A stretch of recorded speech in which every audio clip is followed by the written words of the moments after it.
Yo, how is everybody? We're back. I decided we would work on more Morkoth. Because why not? I like it.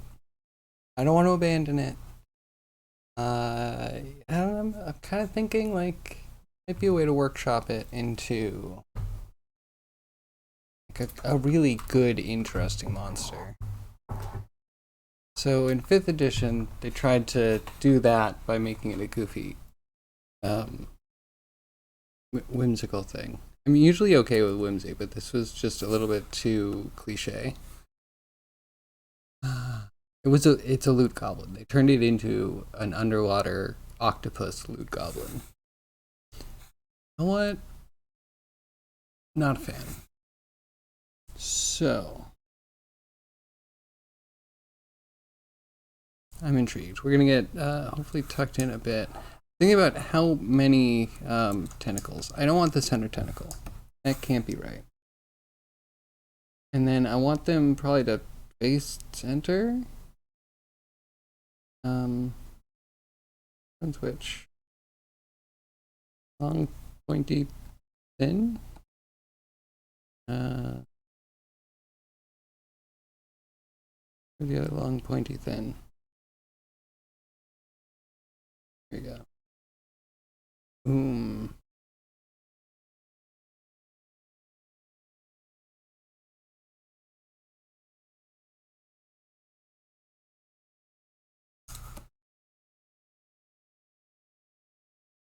And I know I did tentacle down. I think it should twist if it's going to be down. I think they should all face center like an octopus would. If that makes sense. It makes sense to me. Hope it makes sense to you.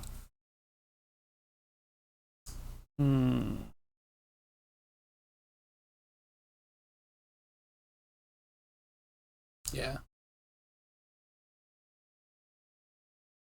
And then these less round, we'll give it like a little bit pointier.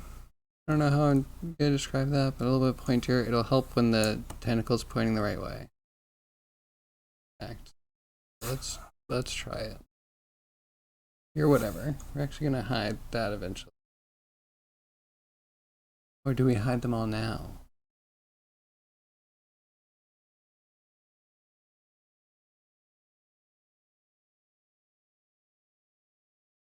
I think I delete these? Can I delete these?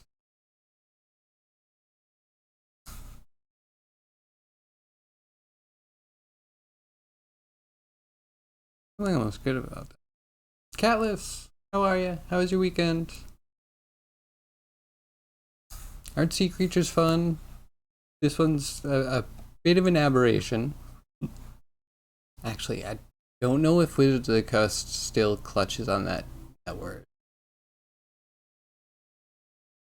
But I don't know how they're going to act on that. Anywho, I won't use the word in the game. But yes, it's an aberration. Some weird parts that shouldn't quite be together.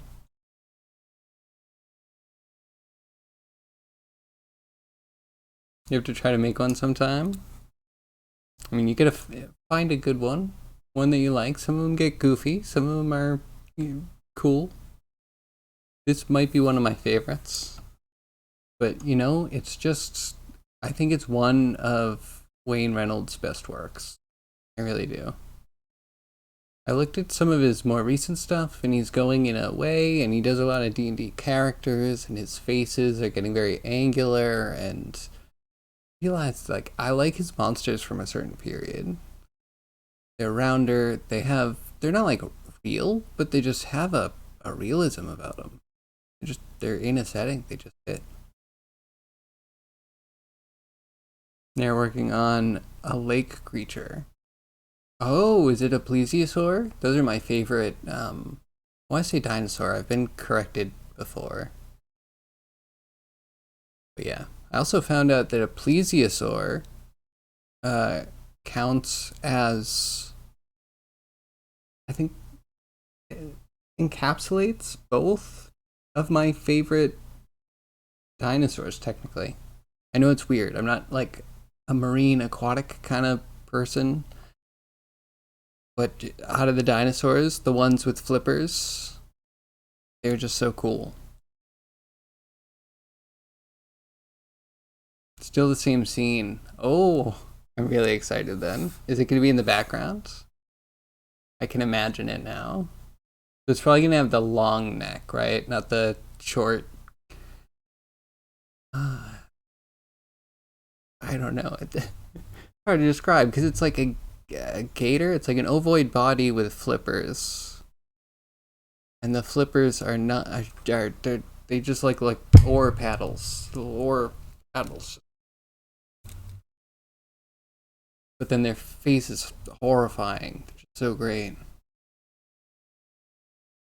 Trying to bend blender water into some kind of splash. Please lower expectations.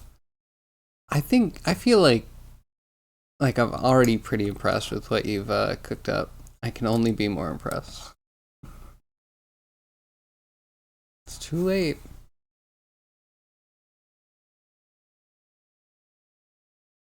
Okay, on that one.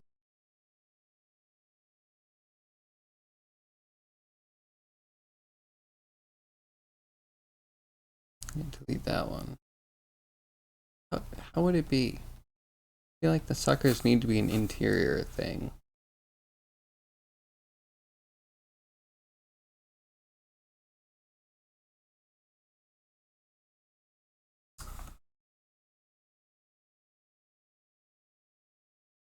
Guess I'll leave those there for now.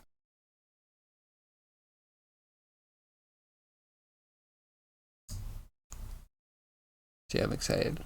Hoping for one of my favorite dinosaurs in the back. Or should I say Saurus? Maybe that can't be corrected, right? It is a Saurus. It's a lizard type creature.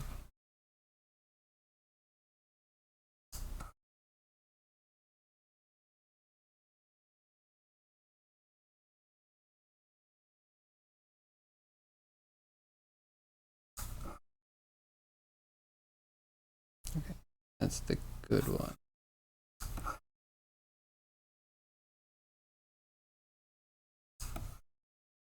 Oh, it already feels better. And yeah, I'm hoping get the flappage kind of integrated. We might not need to actually integrate it into the body. Maybe we can be nice to unwrap them like cylinders and just have them next to whatever we skin.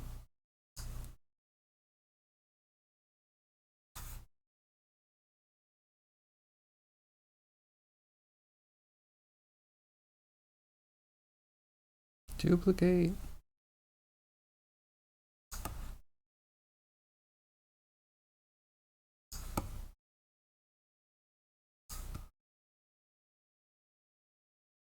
So, Catless, how was your weekend? Do anything interesting?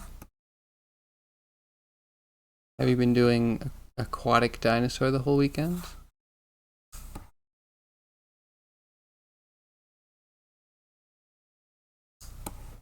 I did the unthinkable. I played some Diablo 4. It was a game. I also played Red Dead Redemption 2. That was also a game. Mm-hmm. Yeah, very much gaming was had.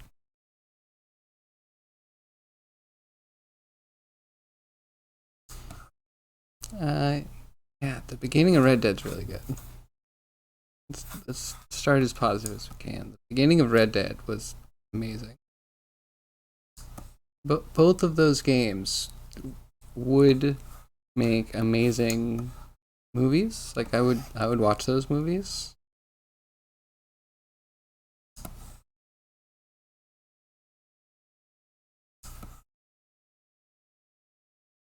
Gameplay elements more questionable.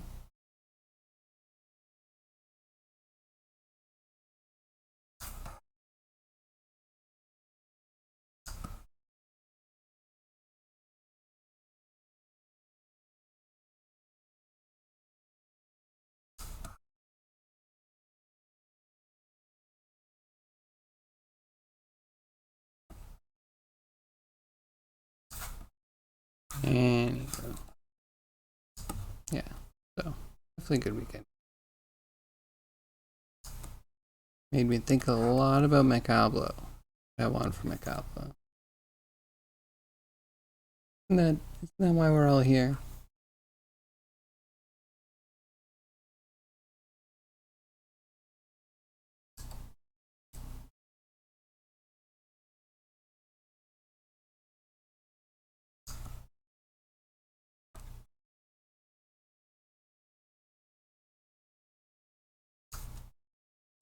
Diablo 4 made me think, like, I want to make sure that when I do crafting, that the craft, I'm not adding items specifically for crafting. Feels kind of cheap. I mean, it's a thought I had before, but then I saw it demonstrated to me, and I'm like, yep, it's cheap. Feels, I don't know.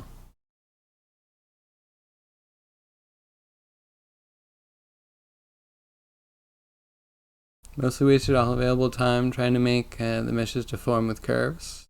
Too bad you're practically math illiterate, or might have been more successful. Wait, do you not have a full solution yet? I thought you hit the gold standard. I was impressed. I guess I'll be impressed again.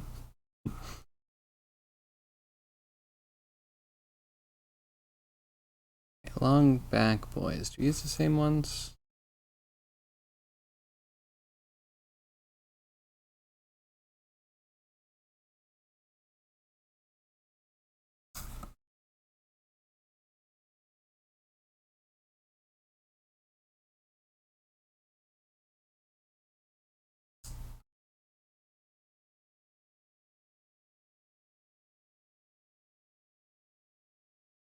Yeah.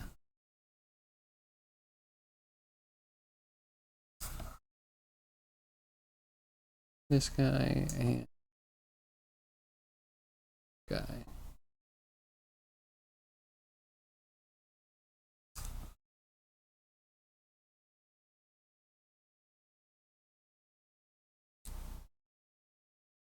And let's not make them quite as long.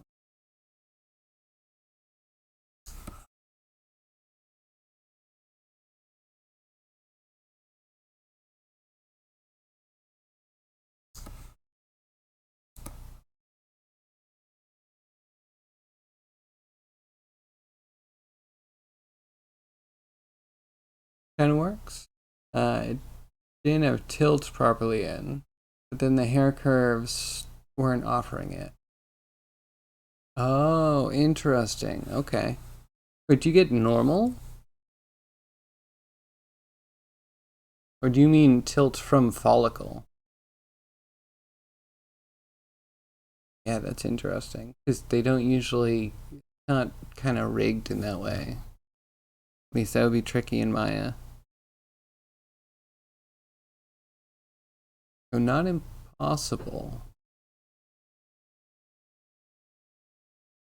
I think, like, I remember when I was doing fur, there were options, and I had reason to believe that I could use maps to kind of get direction. And I was hoping it would be like world space direction, because that would be easy, like vector maps. It's a little bit trickier than that, but like, yeah, pointing things based off of like the base follicle angle. I think that's important. It'll be there somewhere. If not, shame, Blender.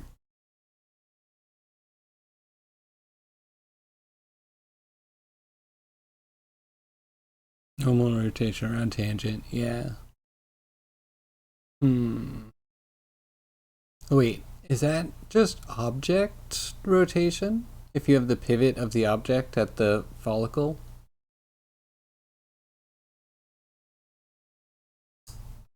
Maybe it could be set up. Mayhaps.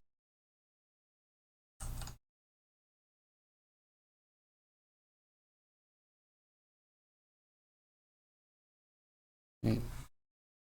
No, I just...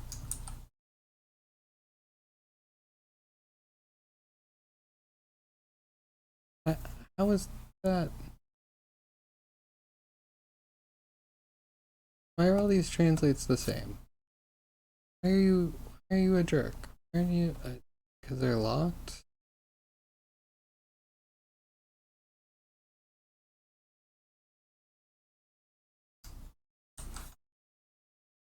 Weird.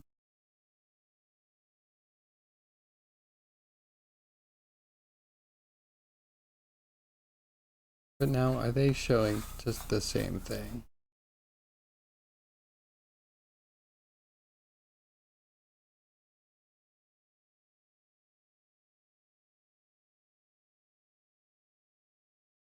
Why did it... Do you just say whatever you want to say?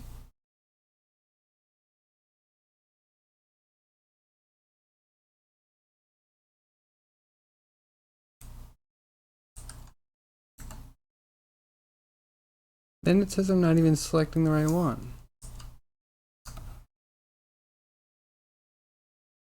Hello? And it can't be undone? Cool, cool. Love the bugs.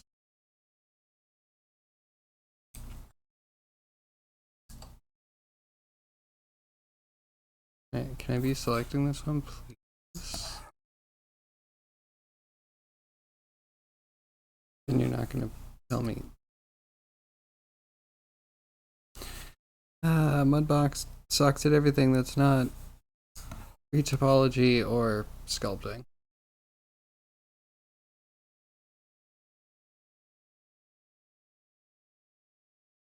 Hey Pixel, how are you? Your sculpts are looking great. And your texture's looking good. I like your skin, your roughness and specularities.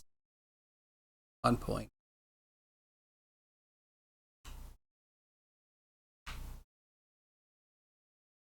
Still don't grok geonodes? That's fair. Tomorrow. That's the plan. If I haven't misread something, if they haven't delayed anything, 3.5 releases tomorrow. We'll be back in geonodes. That's the idea.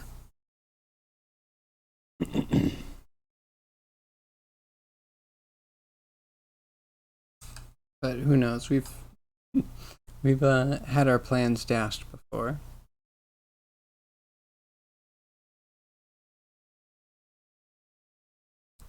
Yeah, isn't it though?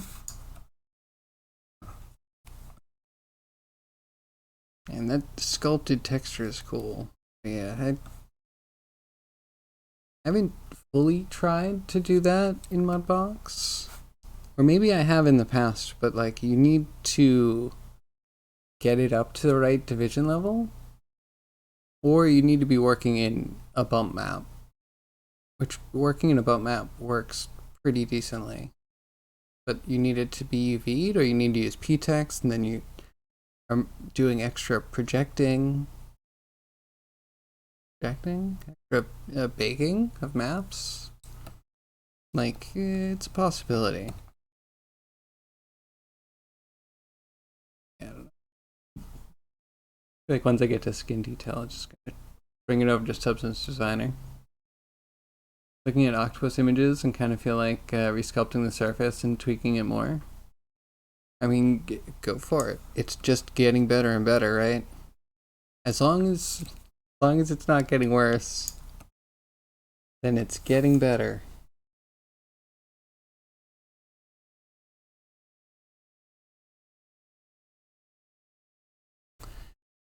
So there's a new 3D coat version out, from what I hear. And also the price is going up. You heard it. Going up April 11th? I might look into that.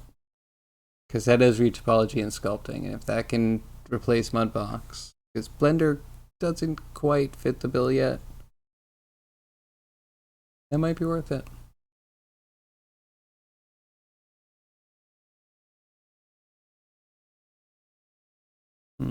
I should probably check out some octopus, because like the back of this should be very octopus. I think it's a weird creature. It's a very weird creature.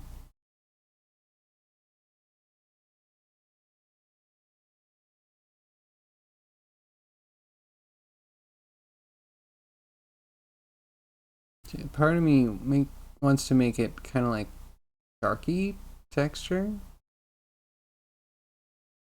but then with some splotches and I don't know. Something needs to marry all these weird parts together.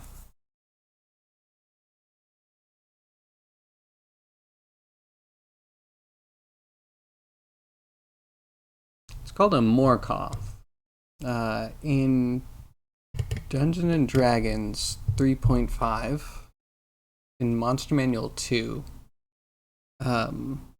this thing was put in, and like most creatures in D&D, they're actually pretty simple. They have like melee attacks and maybe something special about them.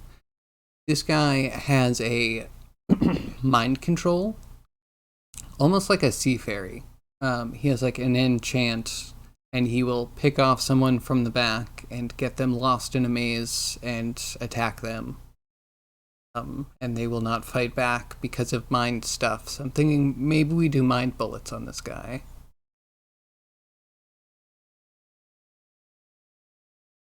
Yes, in 5th edition, they went from this to... pull it up. I don't love everything in 5th edition. Some of it's just too goofy. They made it like a water treasure goblin. This is what we have. This is what the Morkoth now is. Like, these arms, like, what are they? Why are they there? Just like a big mass of tentacles, an octopus head, but strapped to the top of the head, they just put a bunch of junk. Like, and then like everything else, they just made it like a hyper intelligent creature, because of course you can't just have beasts anymore. So, not this guy. Even though this piece of art has some really cool pieces, like I really love this tentacle. Specifically this one tentacle. The rest I could lose like the rest of the whole piece, but they sigh. And forever gone is the cool little war beastie. Now we get big, dumb, poorly designed creatures.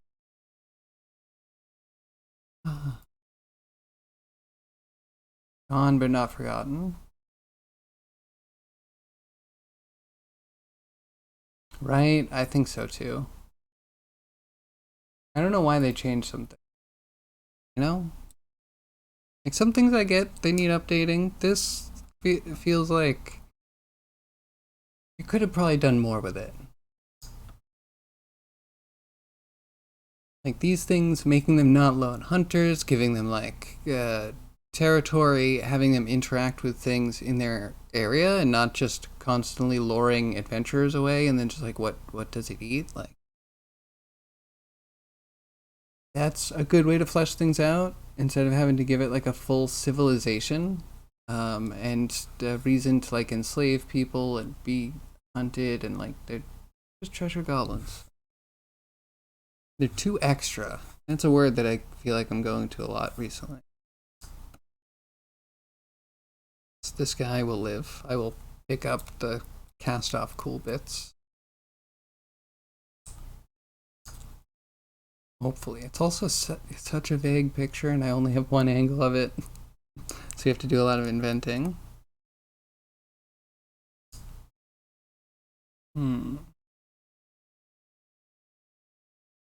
Like, how did these even attach?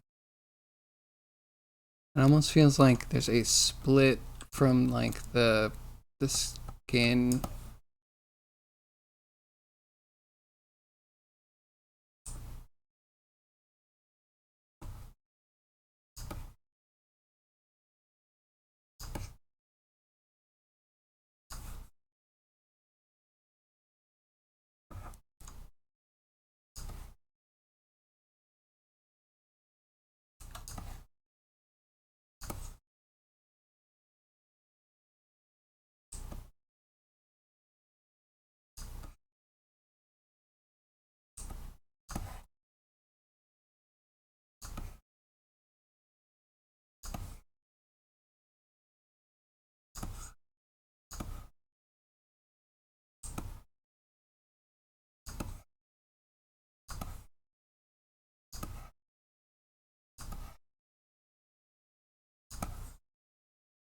Maybe like that.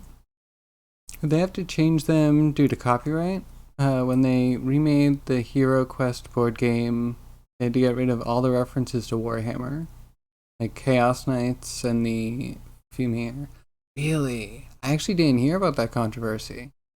That's interesting, because I don't know if Morkoths have anything to do with Warhammer.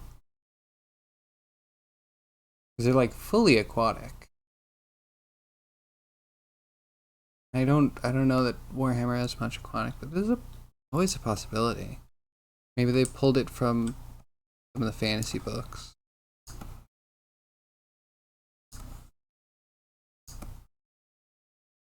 Yeah, here Warhammer fantasy novels are actually really not giving them enough of a chance myself, but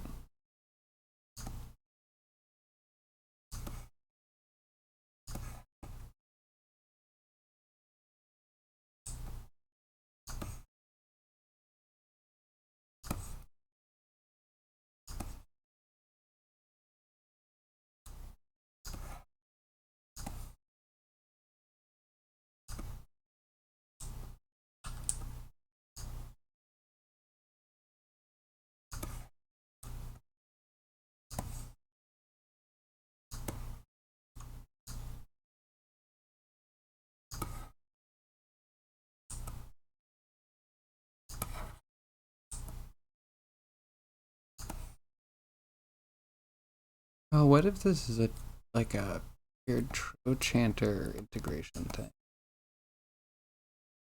Mm.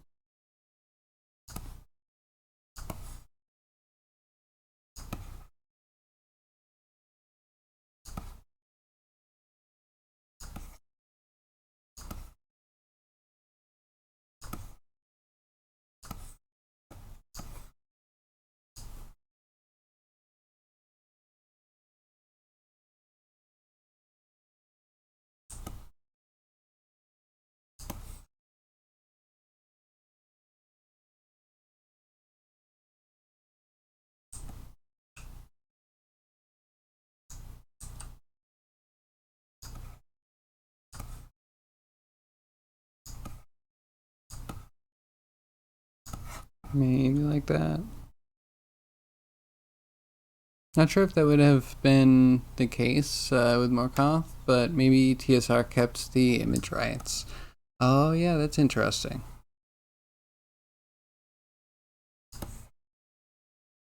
Yeah, I kind of didn't pay much attention to the Wizards of the Coast. Wait, isn't 3.5 under Wizards of the Coast?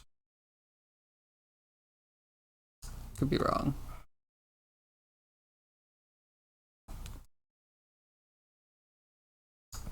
I should look up some of the history. That could be interesting.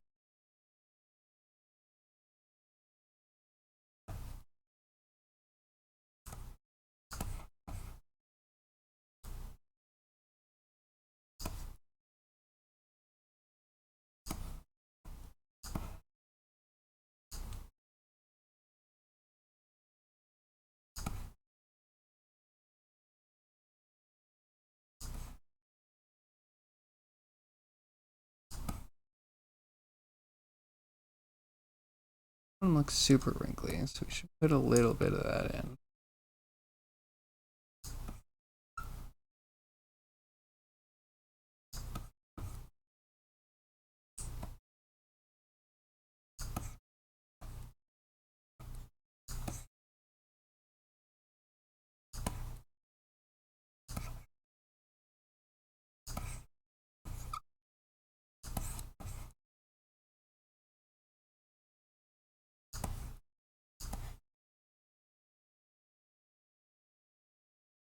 I think it was version 3, Wizards of the Coast. Wizards of the Boast, maybe? Mean Coast? Of course, of course. I feel like 3, not 3 and 3.5. I don't know what happened 4. 4, I like turned a blind eye. I was not super into that.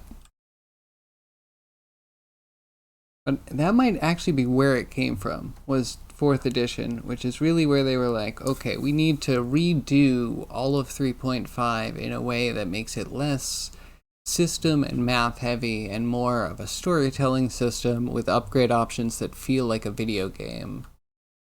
So we can get like World of Warcraft role-playing audience in. What it felt like to me anyway. And it got some people in, and that's always good. But yeah, I don't know if I was the biggest fan of all the changes they made. And I think that might be one of them, where they just tried to make a lot more things into like role-playable creatures. Even if they like lost a lot of cool beasts.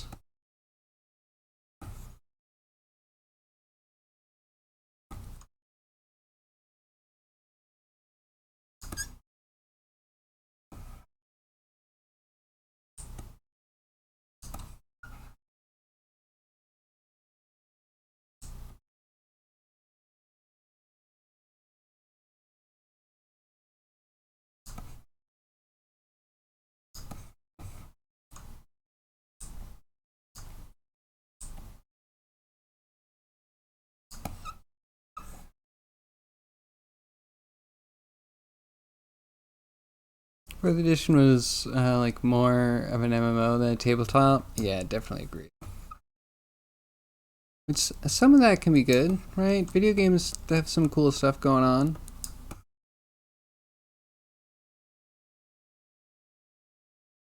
Pathfinder was outselling 4th edition, you think? So 5th edition had to write the greatest role-playing game on all the covers? It's your theory, anyway. Yeah. There was a point, right? So I checked out 5th edition, and I had some problems with it. Like the weapons are notable. I don't know if I've mentioned those recently, but before they used to have like, a sword would be 1d6 and an axe would be like 1d8, or yeah, 1d8, and then you would have a mace, it would be like 2d4, and there would be like unique dice options to represent every kind of damage type for different weapons. And then once they started getting repetitive, they would change like the critical range. So every weapon was unique, just like the base weapons. Loved that. That was so cool. And then I found in 5th edition that just like most things are just 1d6. Like you can have an axe, you can have a sword, you can have a mace. They all do the same damage now. And like, I guess it means people might use a bigger variety because there's less min-maxing that you need to do. But at the same time, it like dropped an interesting thing where you would, pick weapons based off if you're like trying to get higher max damage or higher average damage, higher lower damage, so you can't bottom out too much. It all made sense. But then I got to feats, and like feats made me go back to Pathfinder and be like, okay, wait, what were the Pathfinder feats actually like? In 5th edition, they had things like, what was it? Something like shield guard or something. And it's just like if you have a shield and you pick this feat, all of a sudden you can use your shield in ways you couldn't before, like for certain reflex checks and I don't remember. Against breath weapons. It was like kind of cinematic, but at the same time it made sense in a system to like, okay, if you're good at using this thing, here are the new situations that are kind of D&D specific that expand its usability. Like, okay, that's cool. Because if I had a shield, I would definitely want that. And maybe it's meta. Maybe you would always get it. But it's something that represented me being excited about a feat and feeling like there's a feat that's important. And I went to check Pathfinder. I'm like, oh my god, every feat in Pathfinder just shows you how the game system works. They're all just plus or minus for a number in a specific situation. Like, plus or minus multi-hand fighting. And then there's just like a whole bunch of those, so you can negate all of the penalties. And then you look at it through that way, and it's just like, it's all negating penalties that the whole system gives you. And it's not bad. The whole thing's balanced. If you like the math, you like the system and the combat, like it works. But it's also like nothing at that point is exciting. It's just a grind to get, I don't know. You know what I mean? It just felt a little different. It's a little different when it's always a small number, a +2 or a +4 or a -2 or a -4. Versus, you know, your shield can now block against dragon fire, so you'll reduce damage or something like that. It's like, okay, all right, maybe there's some room for improvement. But I need a balance, because I do feel like largely 5th edition threw out game design. That makes sense. You made it a little bit more storytelling than I'm comfortable with.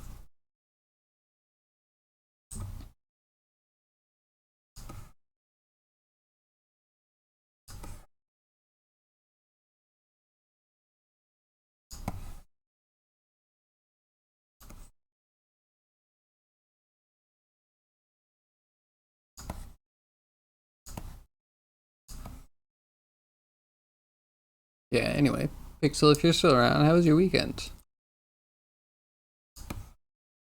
Do anything interesting?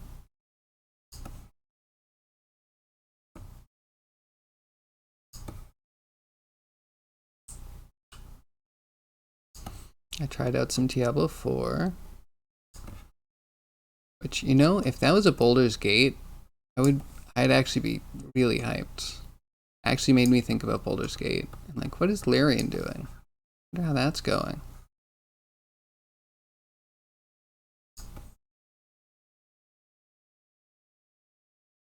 You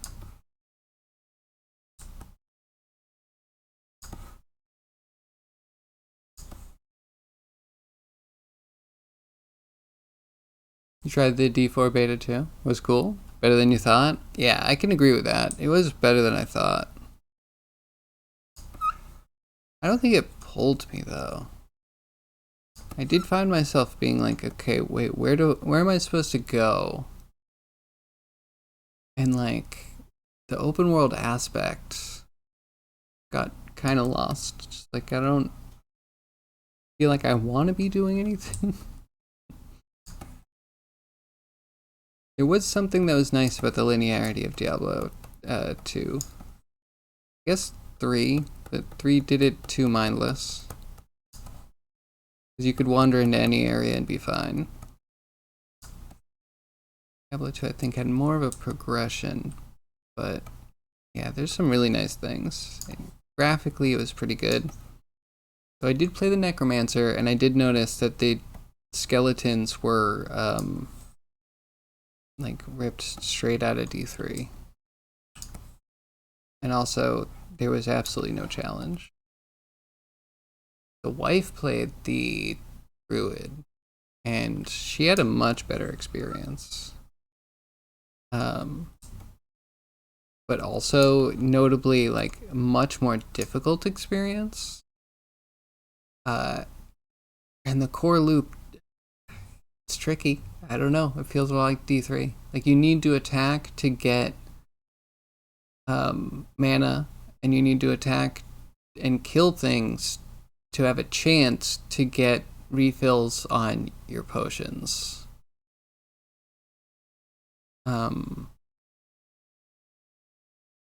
don't know. It's just tricky. Like I found it very easy to just get yourself absolutely killed and have no option to like save yourself.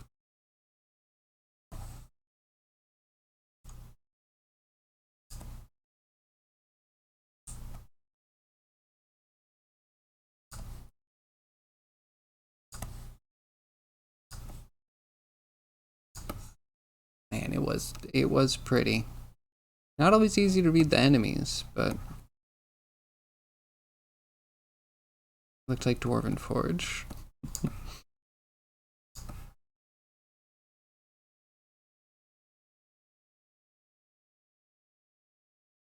Really dark and gory? Yeah, there are some places where they put so little light that there was no color. Everything was desaturated and black. They weren't all like that, but yeah, they're using that a lot. There's an event mission to kill some big dragon boss. Everyone was getting one-shot killed by it until the time ran out. Then it ran away. Oh, cool. Dragons. Some higher level players were using mocking emotes to make fun of lower ones after the fight. I mean, yeah, that is kind of funny. Also, why are there dragons in Sanctuary? That doesn't totally drive with the worlds.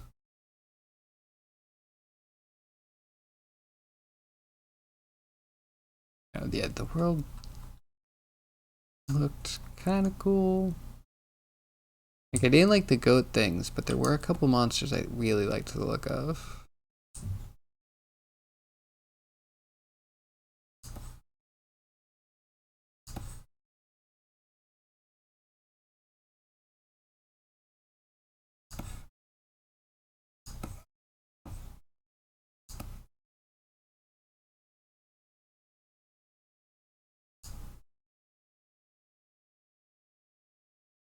The vampires in D4 looked pretty cool. I think if I saw the vampires. Maybe. I don't know, a lot of it was a blur.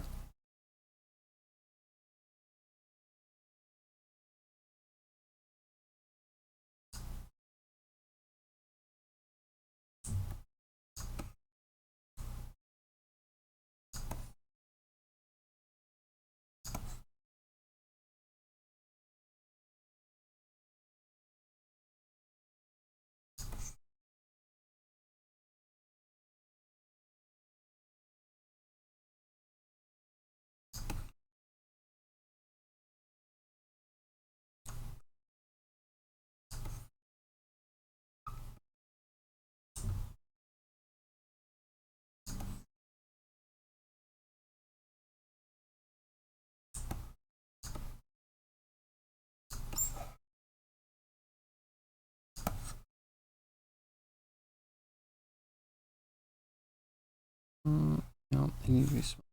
Right, we need to do a lot of surgery here.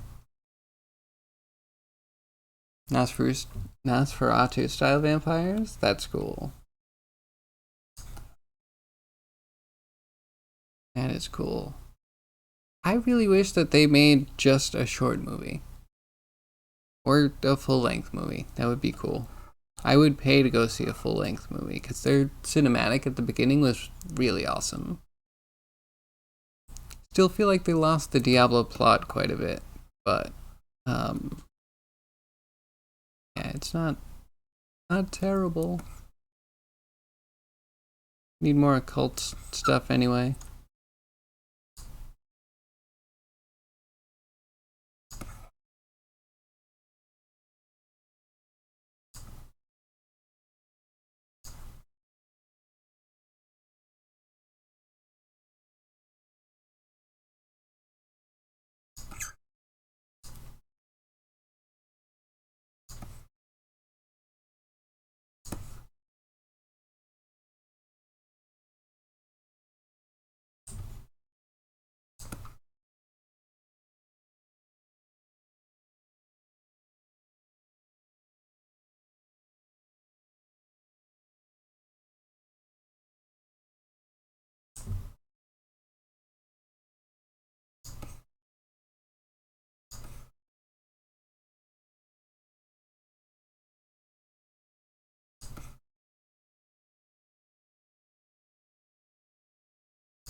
too bad.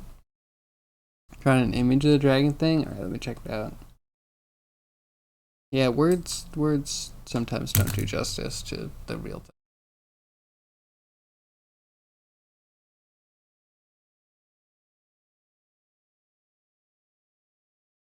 Yeah, that's a dragon. That Darby dragon. It's kind of dumb.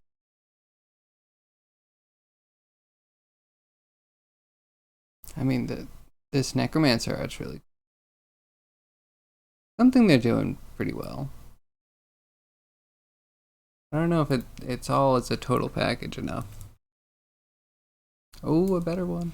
I'll take a better one too.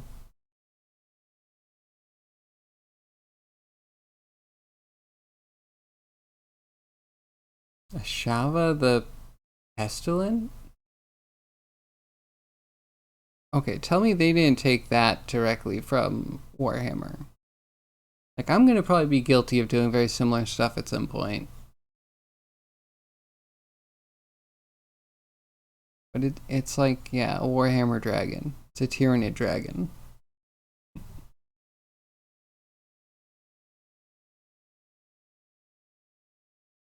I'm just like not quite married about everything. So its horns are that far back, but its spine is that big, so can it turn its head to the side without clonking? And then its shoulders are really big. Is its head just locked in that position?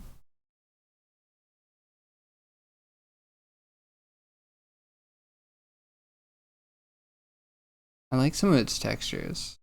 I like the arm. Can't do. I love this right here. Like toothy ridge, and then the small things. This is kind of a cool texture. The leather pulled over ribs, the teeth coming out. I like that. Love their scales. Very cool. Head's a little derp.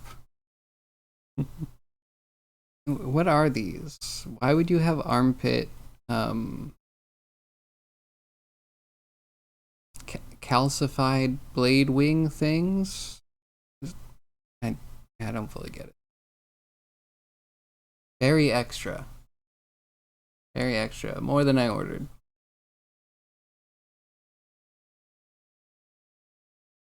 Never really got a good look at it without dying a few seconds later. That's fair. And if you're going to kill it, I'm sure that there's probably just particle effects everywhere. You know what I mean? And I'm sure you're gonna poison it, and the whole thing is gonna turn like a green. Like the whole shader's gonna go that milky green thing that they do. Makes you want to go play with creature designs. Aren't you playing with a creature design? I agree, but eat what's on your plate. We have fun here. Yeah, I agree.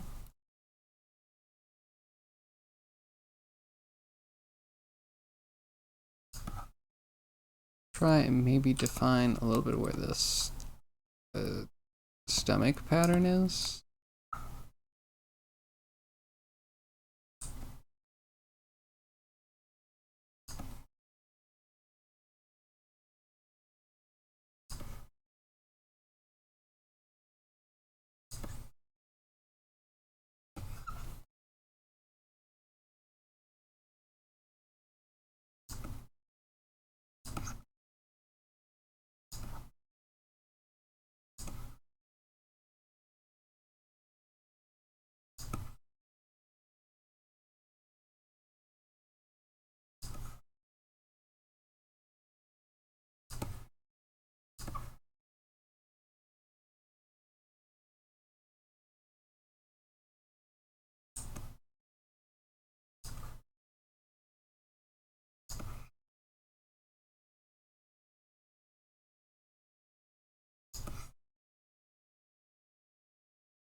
So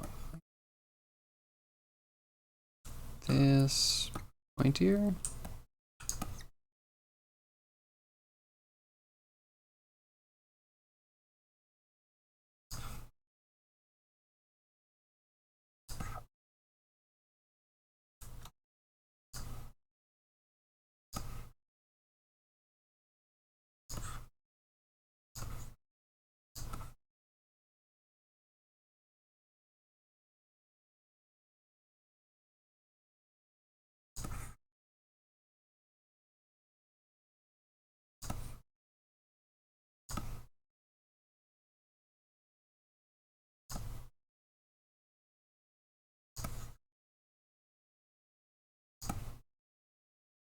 We're gonna line up those flaps.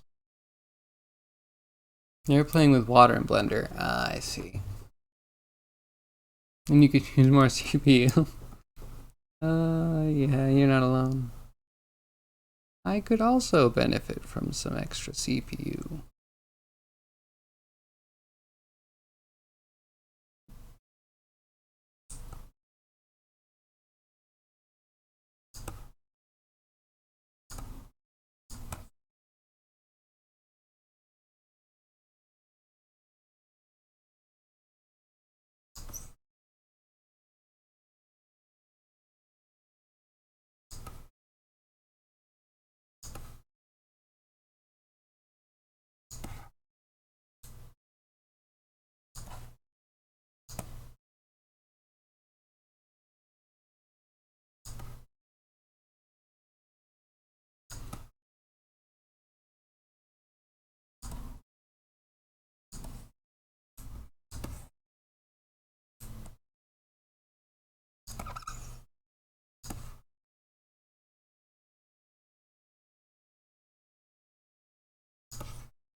I'd sink it.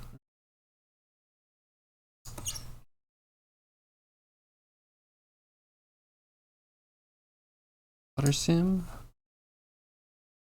So many problems I want, programs I want right now. So yeah, Embergen also looks to be having some cool water stuff that they're working on, but it's not released yet.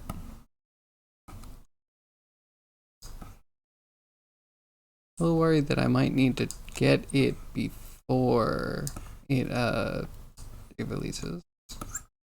Otherwise, the studio price, or the price to get the full studio bundle, would probably go up. I don't have a lot of money for things to go up.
Didn't the company that makes Embergen get sold not too long ago? Well, they just came out with 1.0. Jenga? Who did Jenga FX get sold to? I didn't hear that either. Okay, I gotta hustle. Need to get some money and buy these programs before they get got, you know?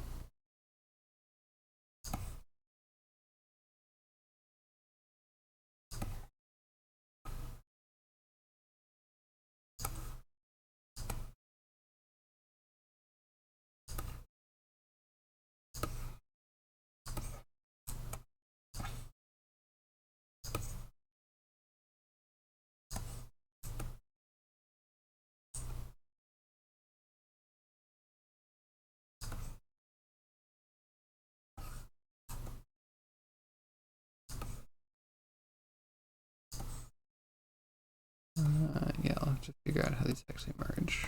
Rotation's right.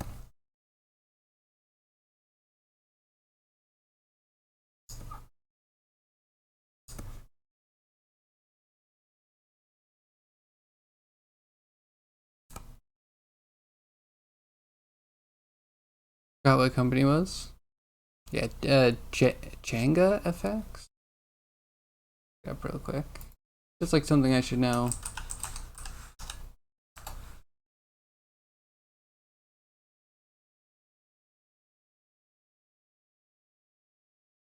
Right. Jenga FX bot.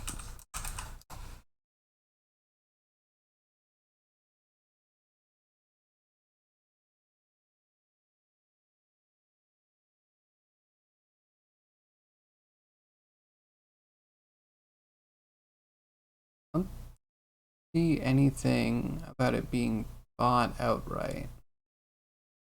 I think I see people investing in it. There's literally something about a specific person buying a large amount of stocks.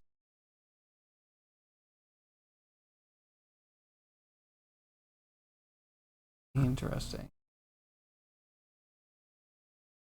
Anyway, the program right now is still worth the money. It's not like one of those early adopter things. Not exactly like one of those early adopter things. Not getting it because it will be good. It is very decent.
Maybe you remember it wrong? That's fine.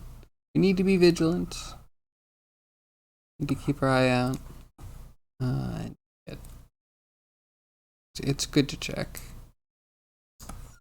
3D Code's price going up is something that I found out like literally an hour ago before I started stream. Like, oh, this is good, especially now. I'm like complaining about Mudbox. I could get something that works like Mudbox, but you know, it's more than Mudbox. Only be a good thing.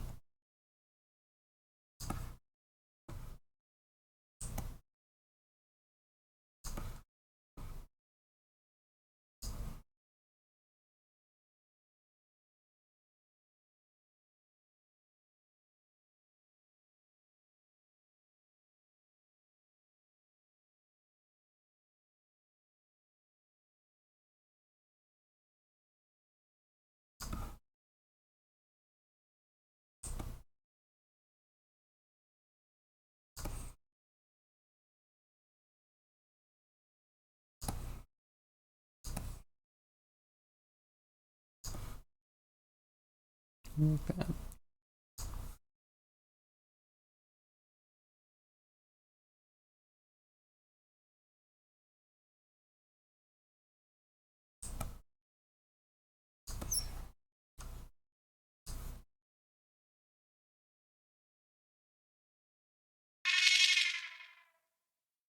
Competitive stream watcher cheered X1.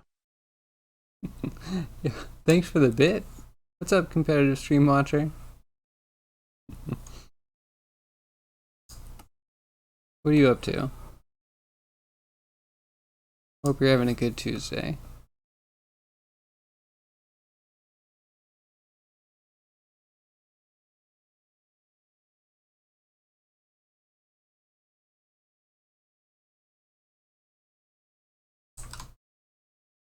Stream watching? Nice. I bet you do it at a very high level.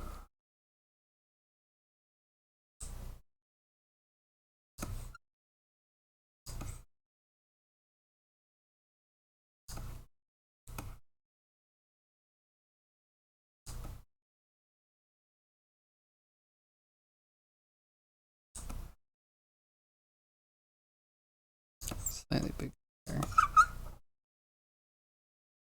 So, what is the most challenging stream in competitive stream watching in your professional experience that you have to compete with in the field? Or is there a genre? Is there a genre of stream watching that's just like much more difficult? Really shows your skill and prowess?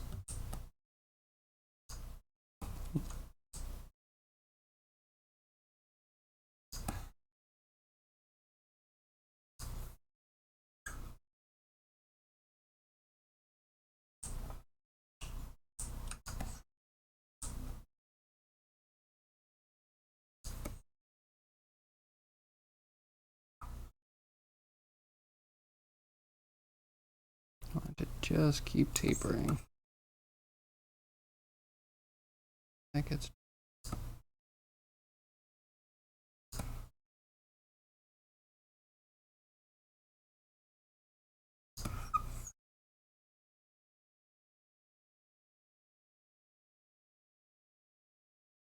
Must be the peanut butter jar stream? Oh goodness. Do I want to know what the peanut butter jar stream is? Is that just watching a peanut butter jar stream, or is it something much more insidious? I've seen mayo jar stream. I've seen a hot dog water stream. I've seen whole very large onion stream.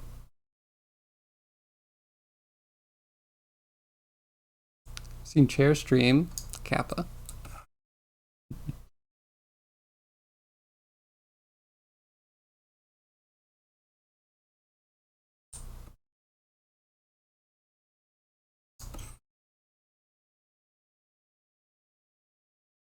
I think there's any others. I've seen stick of butter.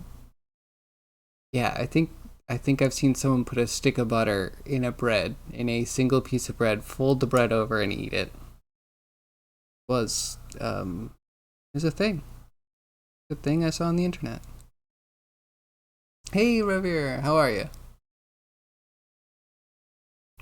Some guy put his cam up front, a jar of peanut butter, and left it on. That's all it was. And that could be challenging, but at least you got ingredients to read for a while. So yo, what's up, Javier? How's the tablet?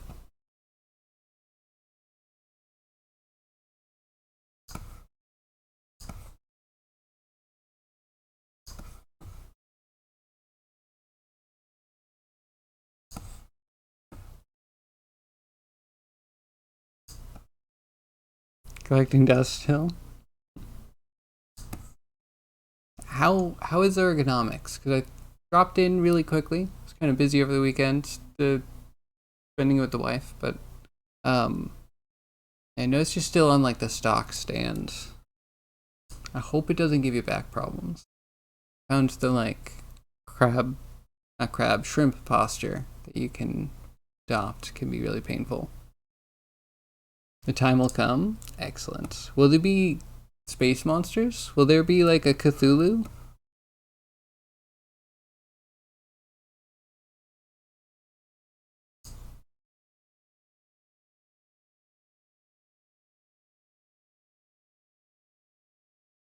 Yeah, I would definitely recommend a monitor arm if that becomes a problem.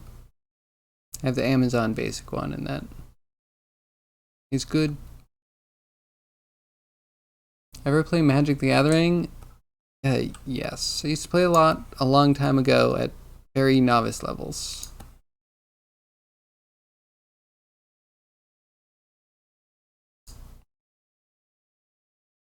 The slivers? Oh, I see what you're getting at. Yeah, very sliver-esque. It just needs the pointy head. slivers were cool.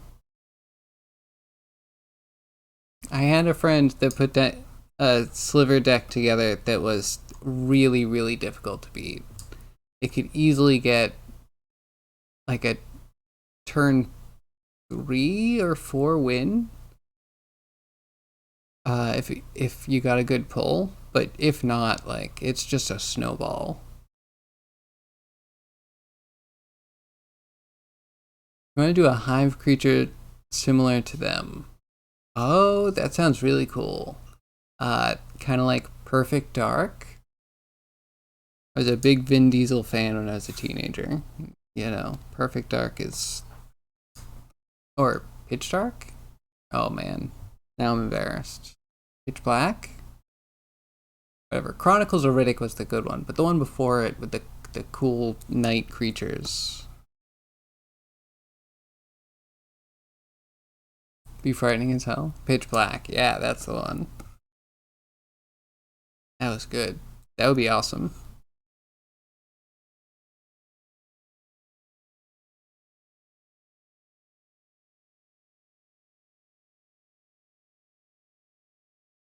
Yeah, that sounds cool. Not gonna jinx it. That's gonna be a sculpt. It will be the difficulty that it will be.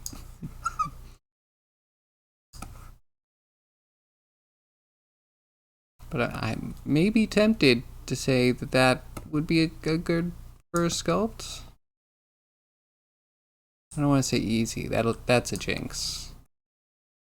Good first sculpt. You're not first. You probably tried something before.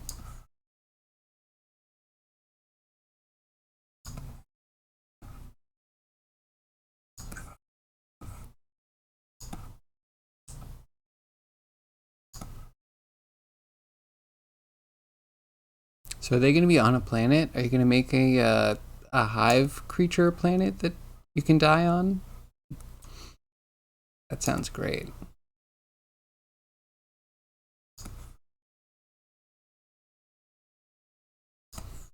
Wondering if I should ever join the tentacles. Maybe we could shoot them off. I think just animating them might be a nightmare. Maybe not. Maybe we just have, you know, all the tentacles. We'll just skin both of them. It'll be fine. Yeah, with a separate mesh, I could probably just, you know, stop rendering it. But if they're different...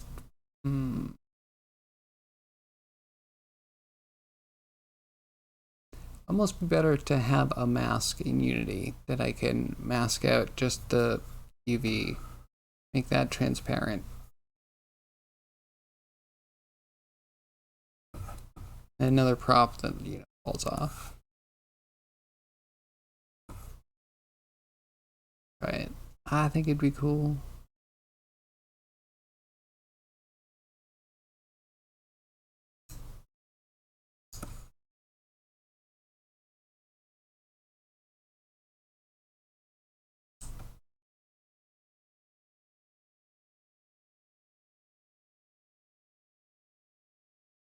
Made a low poly version last year. Keep them kind of isolated. And their blood venom is a commodity. Oh, that's cool. Hard to extract commodity? Exactly. No. No, this is from D&D 3.5 Monster Manual 2. Maybe 3.0. Yeah, Monster Manual 2. Wayne Reynolds. The war. His art, I feel, looks a bit different now. But his creatures were amazing. I feel like peak fantasy creatures.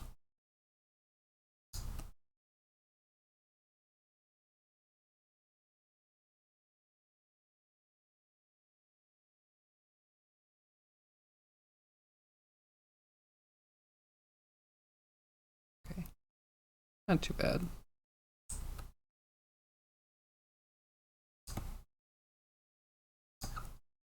Do you do much drawing, Ravier? Is that what the tablet's going to be used for?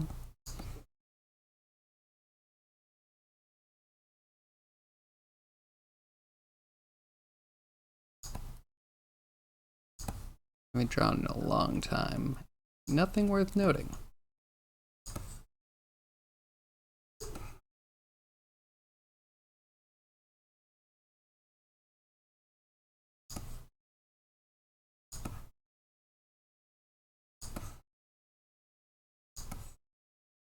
Yeah, this guy's weird. He might have mind bullets. This might be full Tenacious D monster. Maybe. Because in D&D, in the version that I like, he has psychic powers and he can lead, I think, one person with a charm into a maze where he can attack them without them retaliating.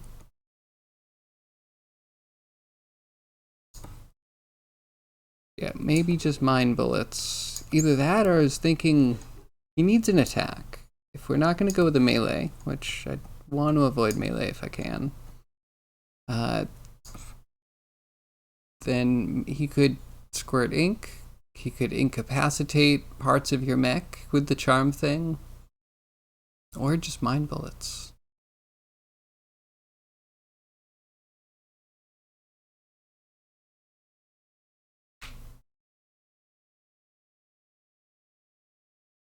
It'll use curves and scale the nodes. Very low effort.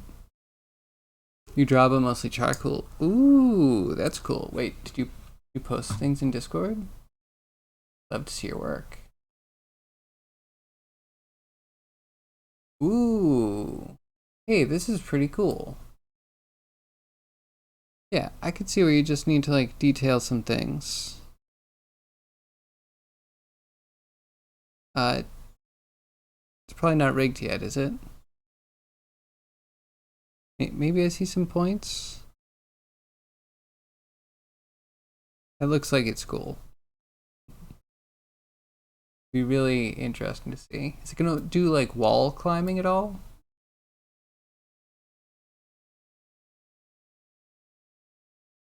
It needs kind of scales.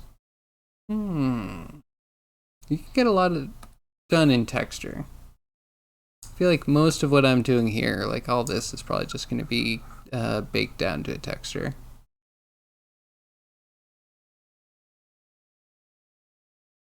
Depends on Unity. Oh my god, I might have to upgrade Unity actually.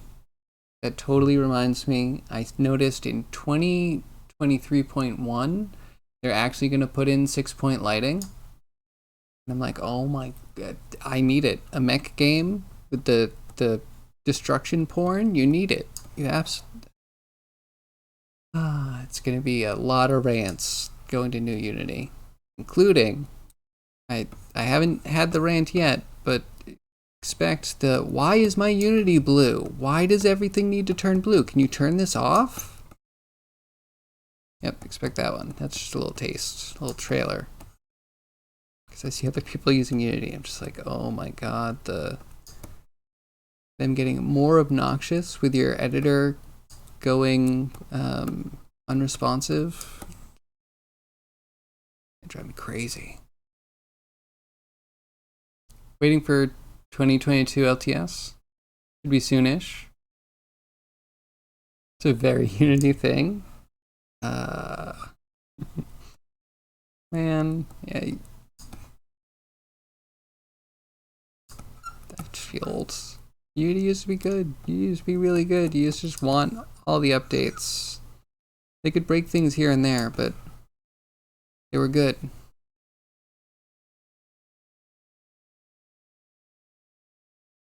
It was worth a little bit of pain here and there. Now, not that it's not worth the pain, but it's just a lot more pain than it used to be.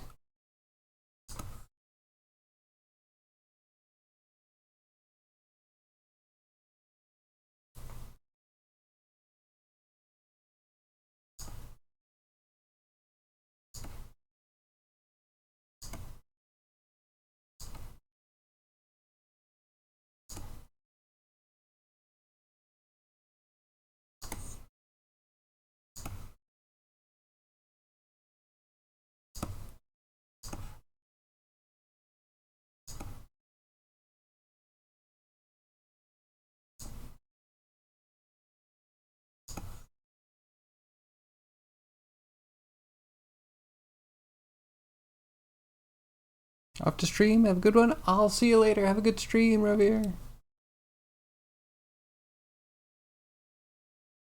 The old Unity turns off and on again?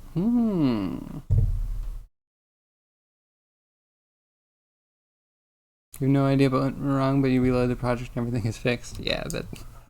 Man, does that happen. Hopefully not too often. But yeah, it's happened here a couple times.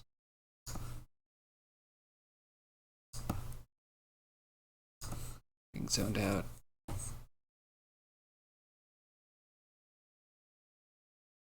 They kind of need to be longer, maybe less scaly.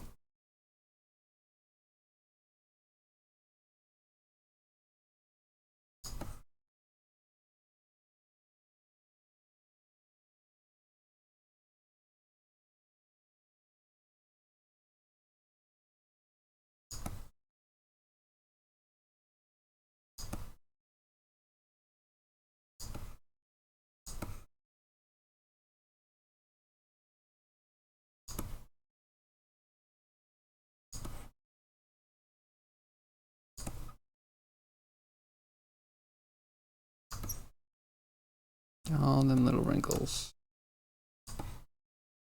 Or whatever they are.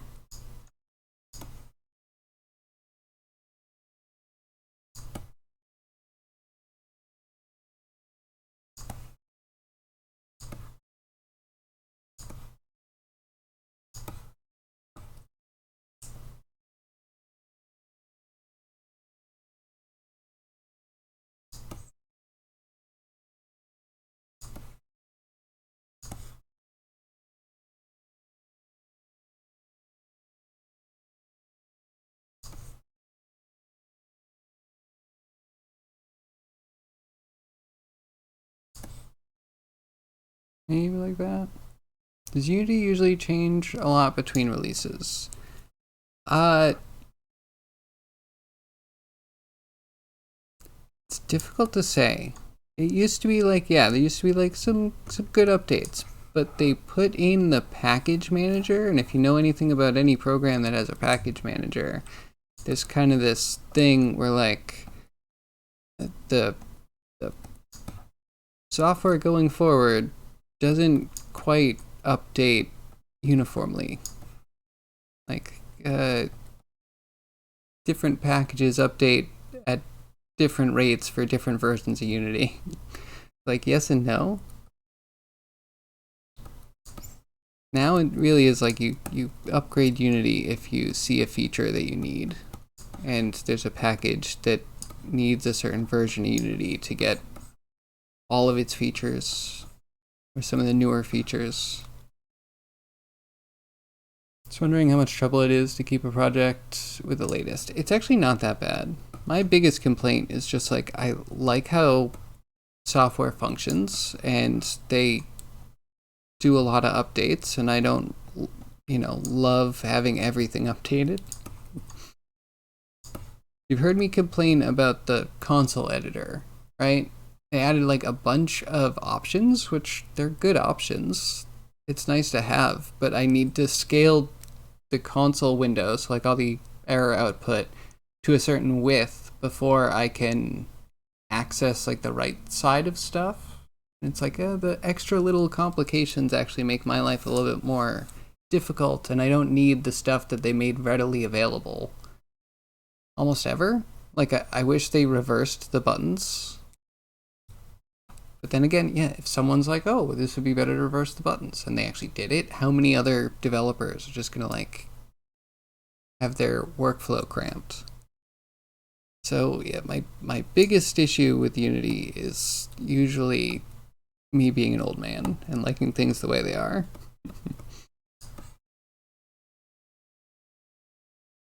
But yeah, it's not too bad. You shouldn't upgrade too far. I think you should only upgrade every... Well, you can upgrade, whatever you want. But I'm on 2019, and if I want to get to 2023, the right upgrade path would be from 2019 to 2021. Or 2020, but 2021's as far as I should go, and then 2023 after that. because there's like an updater built into Unity and it only covers like the last 2 versions. So yeah, I guess that's kind of a thing. You can screw up your own project if you upgrade the wrong way. But again, it's very simple. It shouldn't be a real big problem. You can't go backwards. So if I didn't like 2023 or something went wrong, that project is not totally scrapped, but you're gonna need to rebuild a lot of it. But backing up projects is fine. Like, yeah, as long as you back up or you're using version control or what have you, that should be not an issue.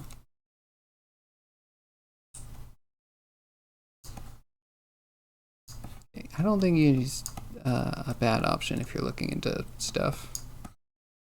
Oh, and then you are kind of looking at Unity for like render reasons, right? So the new 2023 is supposed to have some lighting improvements along with the 6-point lighting scheme. The 6-point lighting, it's like a VFX thing where you would have an atlas baked out. Oh no, it's not an atlas. It is a vector map kind of thing with lights set at 6 different points. So you can then like interpolate where a light is in 3D space around a sprite that you bake out. And then they have like line ray tracing. So yeah, they had ray tracing, and I think their ray tracing somehow got better. I haven't really used it. Oh, I should. Maybe we should do a project with that.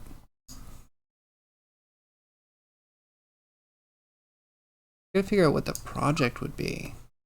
What do we use Unity to do glam glow up stuff for?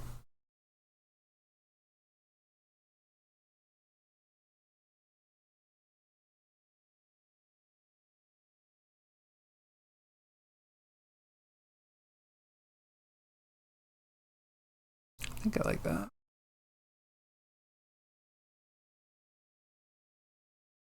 I'll have to look it up. Sure. Yeah, let me do this over. And maybe I'll look it up because I found it kind of interesting. I've only encountered it through EmberGen, which it's one of the ways that they can export. Let's see if we can find it. Here's EmberGen. Being gorgeous. Just look at it. And it really is not. Oh, wait. Oh, okay. Hold on. I might subscribe to this soon then. I did not see the LiquidGen update here. It's just kind of like a footnote for a little while. Let's see if EmberGen still has the thing. Oh, there's MechWarrior Online. Like I was just saying, this is super good for destruction-ish games. Point lighting. Are you going to show 6-point lighting?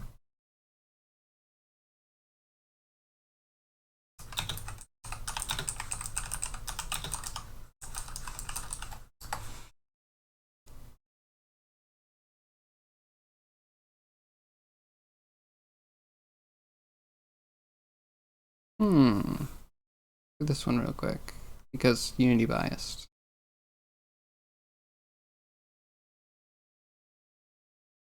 Okay, yeah, move the light. Yeah, that's so cool. You just have the baked out 2D sprite, animated sprite of this. And then it just has 6 versions of where the light is that it interpolates through. Backlit, front lit, top lit, bottom lit, right lit, left lit. And then you can just relight a 2D asset. It's pretty cool.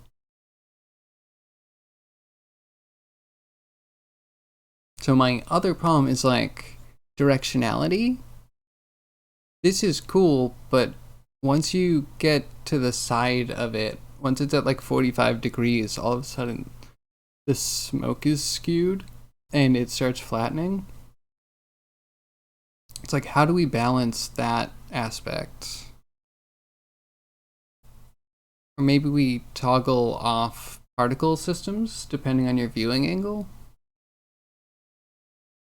I don't know. I gotta dig in. I'm sure there's a lot that they've worked on. I haven't touched the VFX system since last year, and only briefly.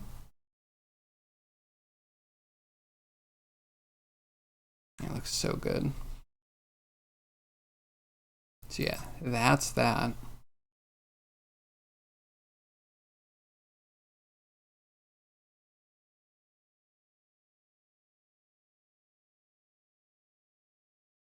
Did you happen to see Unreal 5.2 demos? I did not. Imogen looks pretty cool. Yeah, it's nice. So it has all of the things you need for particle stuff, and then it has a really, I mean, I like the animation timeline, where you can tweak pretty much everything over time. Good stuff. If you want to link to the 5.2, is it a single demo scene or is it a series? I'll check those out.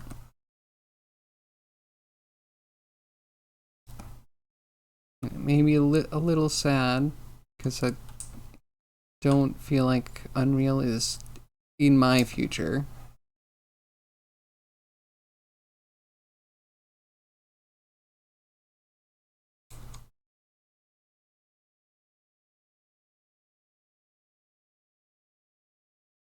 Life's too short. I don't have enough time to do all the things. I'd like to try Unreal at some point. Not gonna switch my game over to it. Say that right now. No reason to. Too much invested.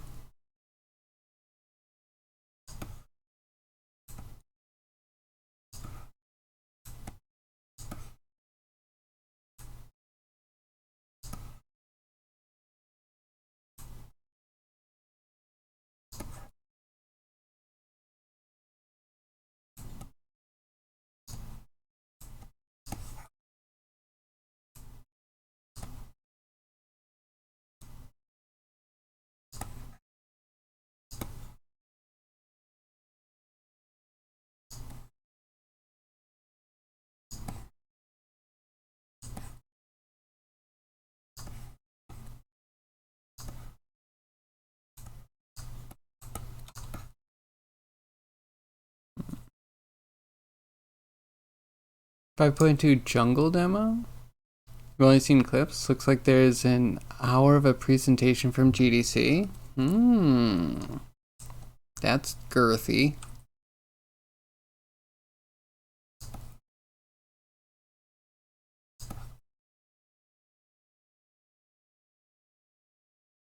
Jungle-ish. Going with the car and editor. Alright, let's check it.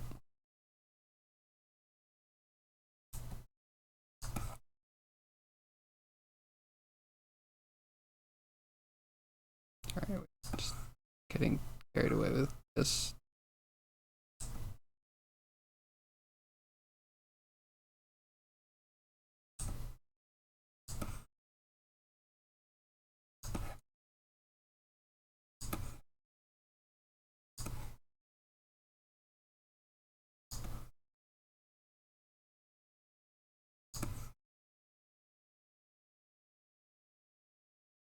Okay, that's like an integration.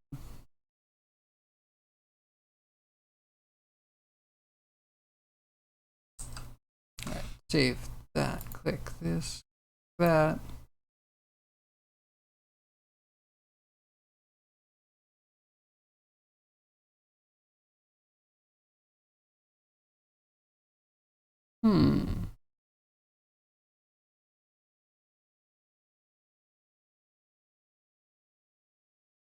Looks really good.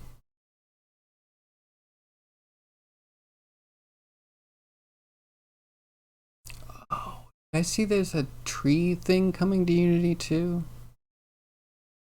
I think I saw that Unity's integrating with some stuff. Oh, one of them I think was a cloud-based face thing. I think the Ziva thing got bought by Unity. I did read correctly.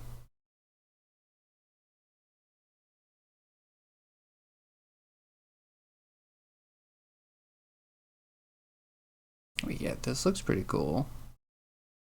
If Unity had better built-in shaders, like it's nice to make my own shaders. I like that I've had a space where I need shaders and I can create them, but it would be really awesome to, you know, not need to do that for everything and have some stuff that already renders and works well. And they might be there, but finding them tricky. Some of the stuff that's built in, like Legacy now,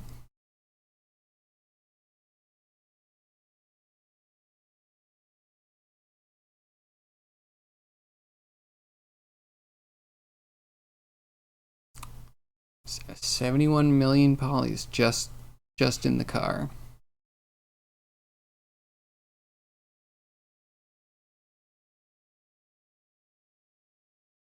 Oh, a new material framework.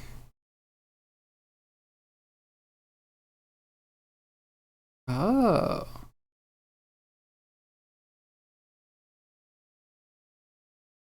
Interesting.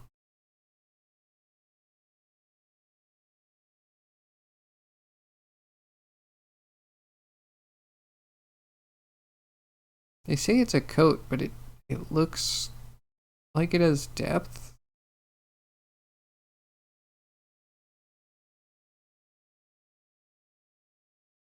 Like it has like a field depth, like super depth. Good though. Looks good.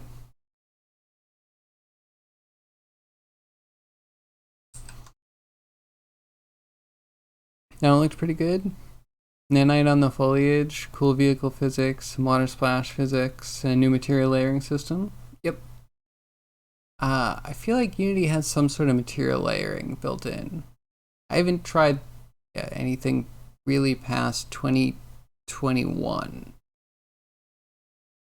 So I don't know what the newest and greatest stuff is. I feel like none of the newest and greatest stuff is with vanilla Unity. You have to like get the package manager and install certain packages. It's not. It's like going into Blender and having to turn add-ons on. Maybe a little bit more intense than that. Slightly, a little bit.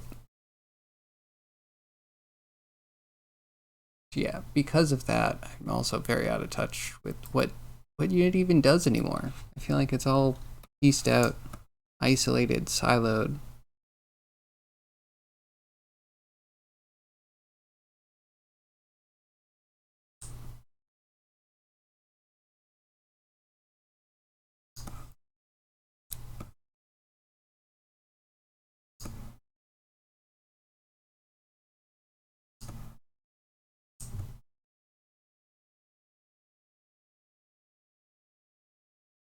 Personal favorite of the video is the transition between hand-built and generated environment.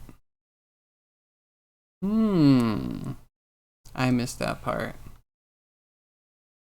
Or did I see it and I glossed over it?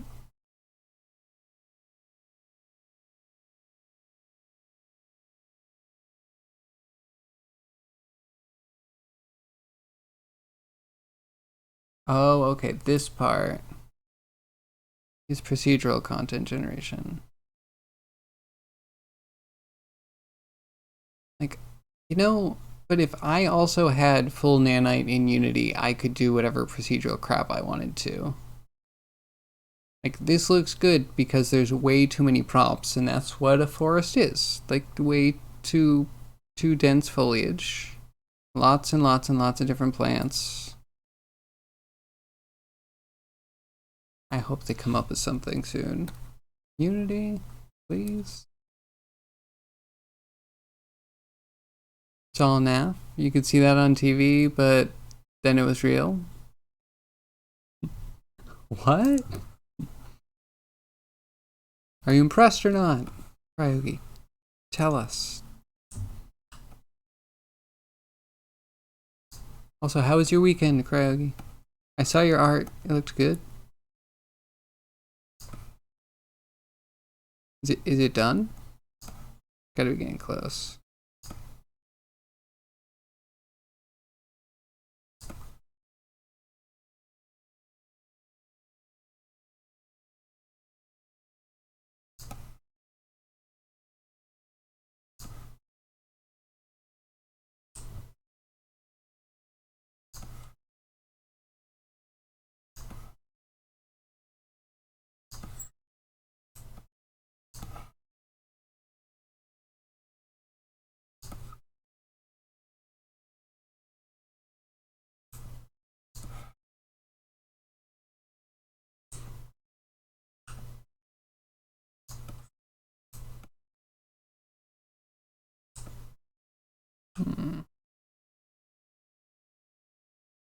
When they start playing with the editor, you're done. You'll never be able to build anything with that fidelity. That's fair. But they're also like using asset packs and photo scans and all these things that like they're trying to cram all of the best assets that you can make into one demo. Not that it's not a realistic use case, but like they are absolutely loading the dice as much as they can. Finger on the scales, if you will. Why wouldn't you?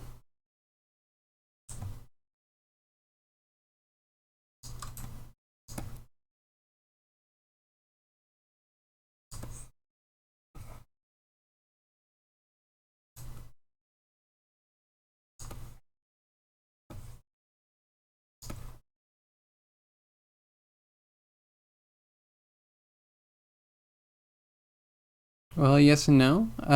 You're done, but it's not really done. You'll decide, see if you get the urge.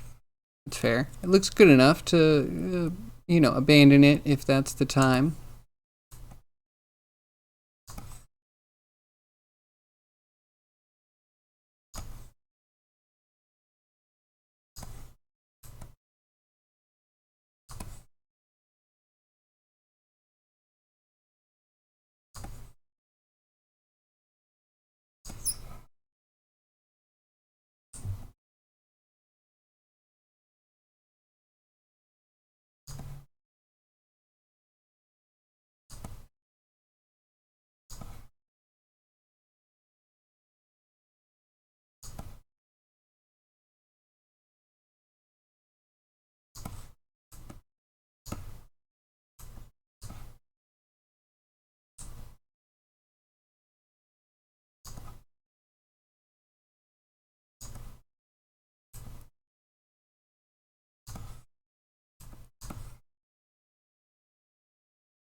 It's okay.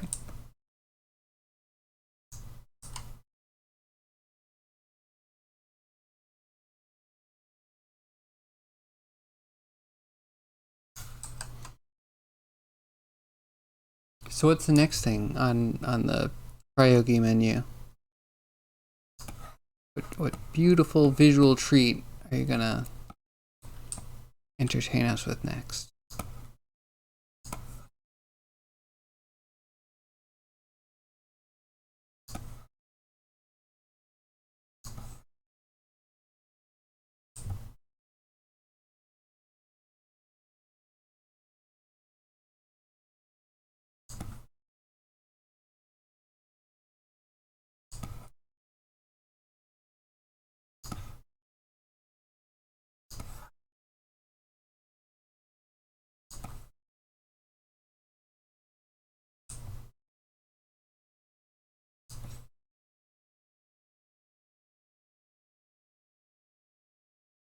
Better.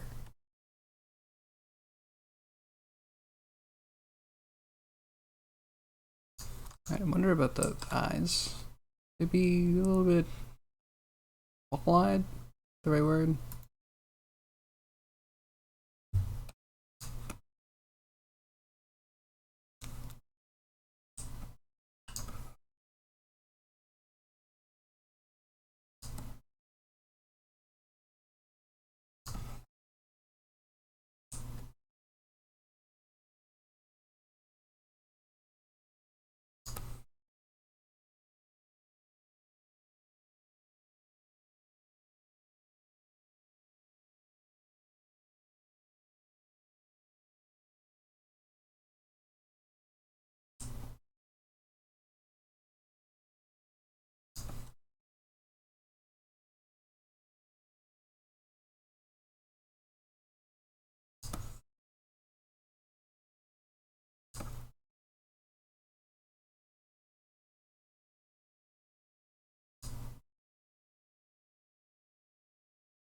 Big.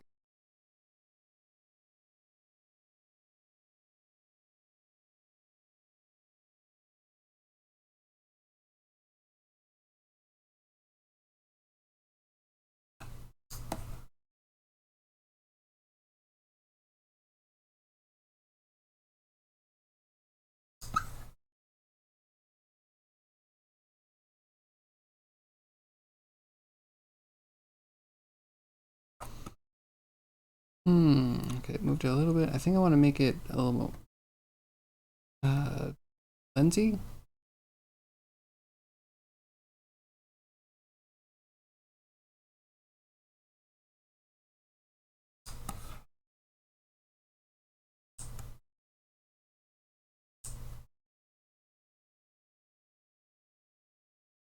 MetaHuman face cap demo was nice too, but at least that makes you think that they still can't make the lips move right. Yeah, it takes a lot of artistry to get the lips.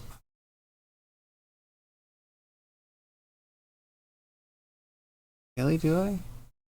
Really, Mudbox? Yeah, I don't know. All this makes me feel like we're gonna have cool games and no one in the job. We're gonna have just like tools that we made for humans that we're gonna give to AI to use to make things better than the humans, and we won't have, you know. Who needs a game developer anymore? Okay, that was wrong. Stupid moves like that. How can I disagree?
Now it feels bulgy.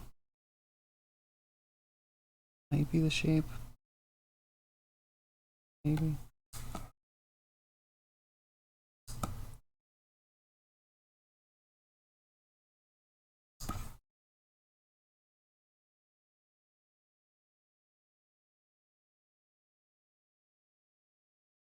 Need to get rid of that.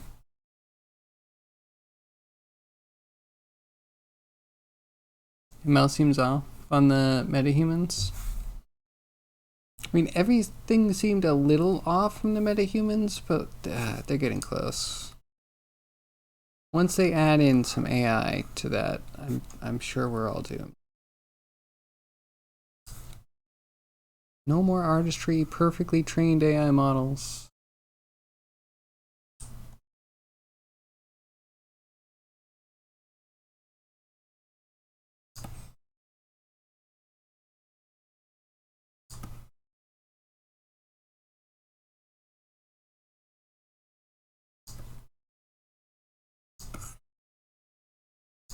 Yo, word of the day. Final animation is a little bit too clean and stiff, but it's really not far. Yeah. I sigh, we're all screwed.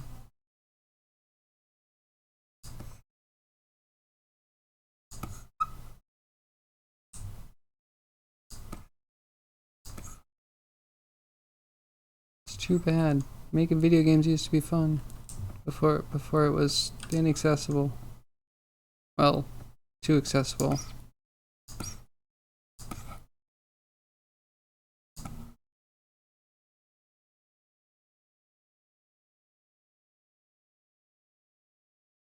Okay, at this top.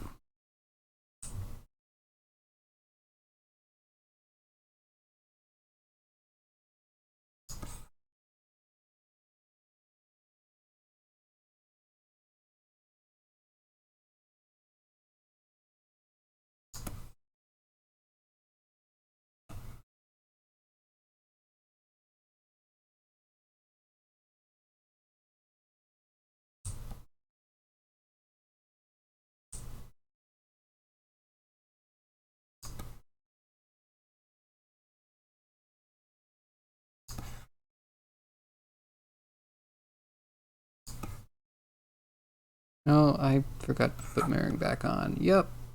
Yep. Yep.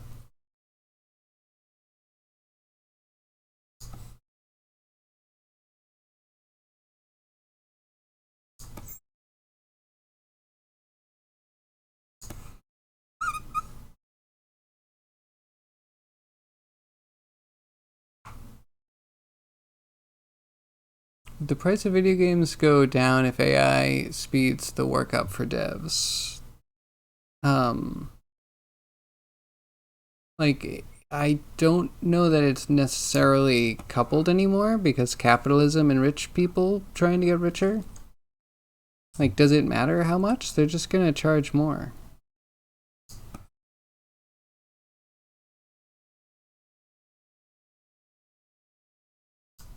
Like, I assume it's all gonna go up because they're gonna invest in the AI. So investing in the AI and then having probably their own giant servers to constantly be prompting AI is gonna cost money. So no, they'll find ways. While also, you know, not releasing the margins.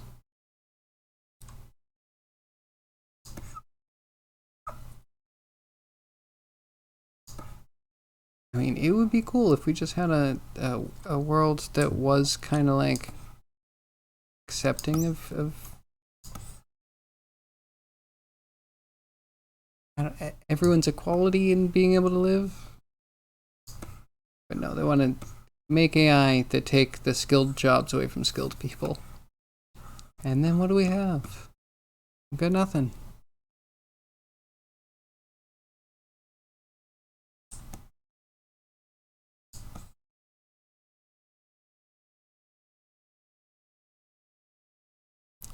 I mean, we could have fully automated warehouses, right? But we don't. And the people that are losing warehouse jobs, you know, it's not like we just accept that their job has been taken. Just like find another job.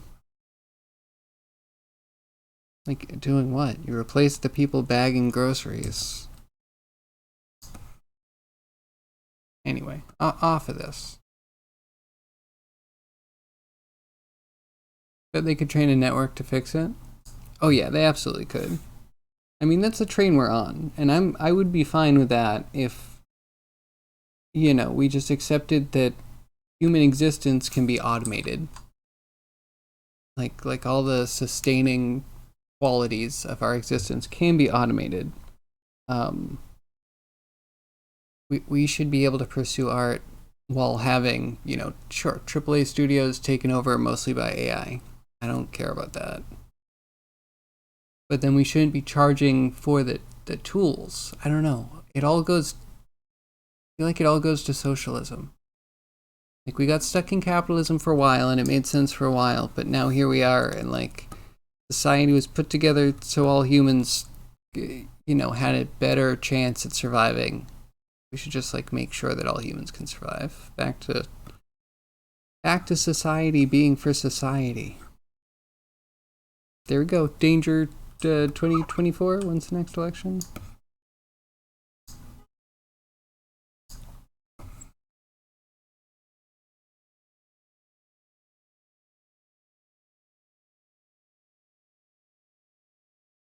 Did I touch anything? I don't think so. Okay, this needs to get symmetrized.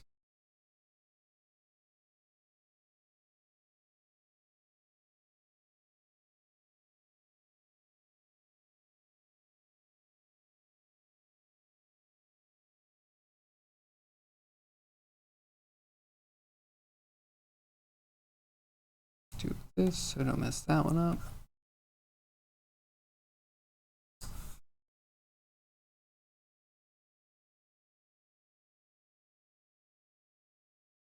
Alright, gotta figure out the back fin.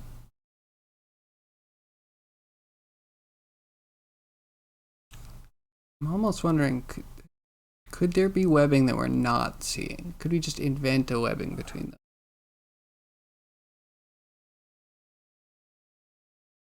Might be willing to try.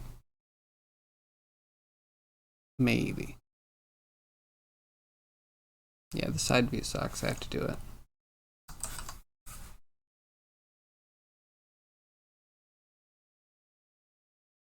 What do you use for it though? Here?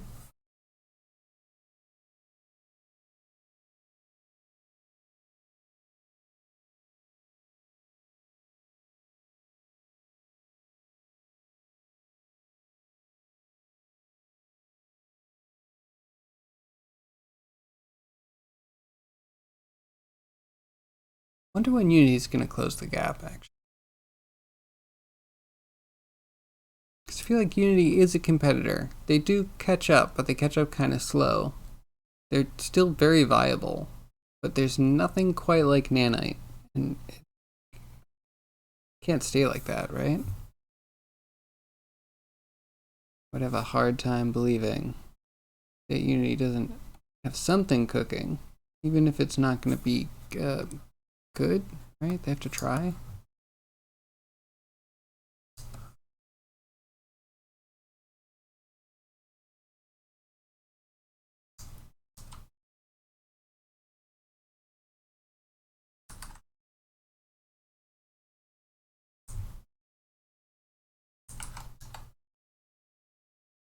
That might be enough. Depends on what the AI tools are capable of right now. We could see a new wave of shovelware soon. That's true. That is true.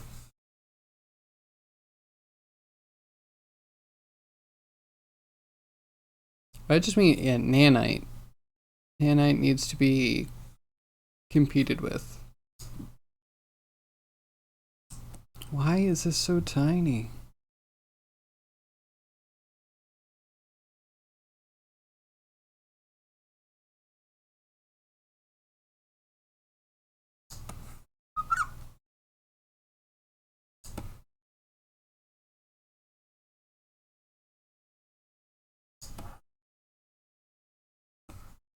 Okay, yeah, let's stick with that.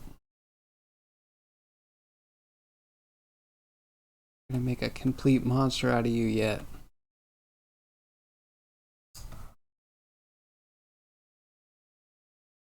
Good. Freeze it.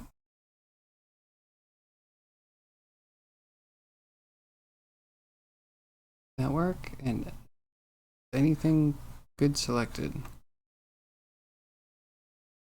Okay, good enough.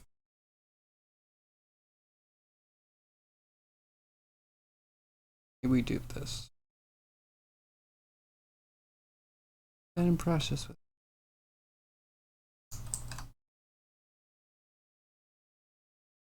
Are the studios with their own game engines other than Unity and Unreal? I mean, there's lots of game engines. So, like, CryEngine exists. I don't know why it's still being used, but it is. And like, for more things than I think it should be. Every game that has Crisis, I feel like there's a big question of, like, why did the devs choose this? Anywho, so there used to be the Gamebryo engine, which was Bethesda, and they used that for Fallout and Fallout 3, New Vegas. They rented it to Obsidian, Skyrim. I think they just did an overhaul of it, and they're giving it a new name.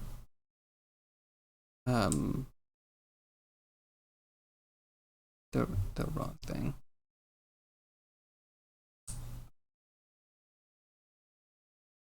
I think who else? I mean, there's lots that aren't available for you to use.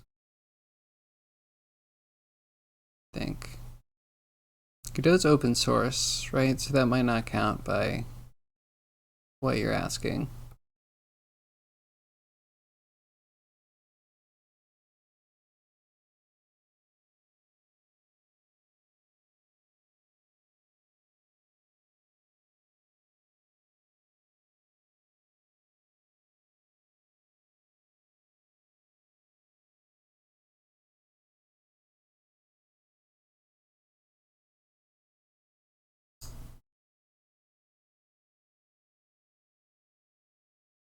Okay, that's a thing.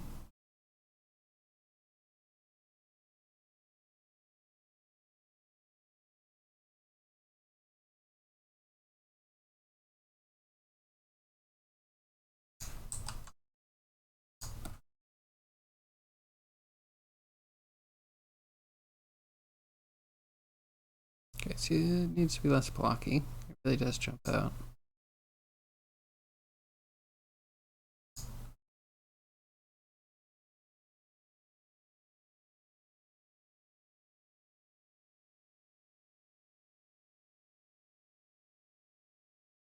Okay, dupe the eye. Get a better idea of what the whole head looks like.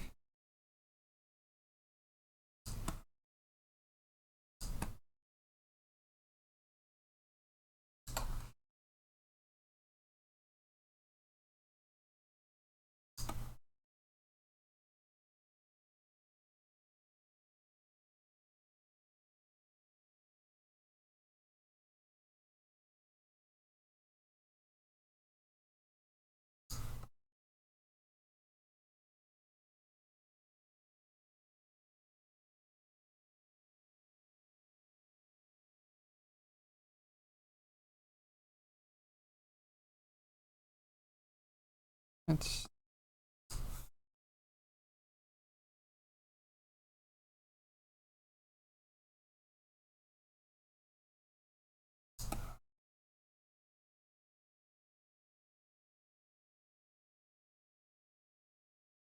another can just be a little weird. I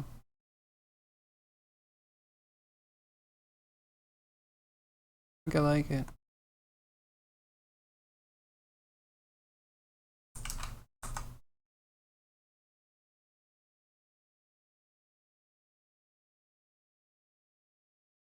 Some do have in-house engines. Yeah, there's a bunch.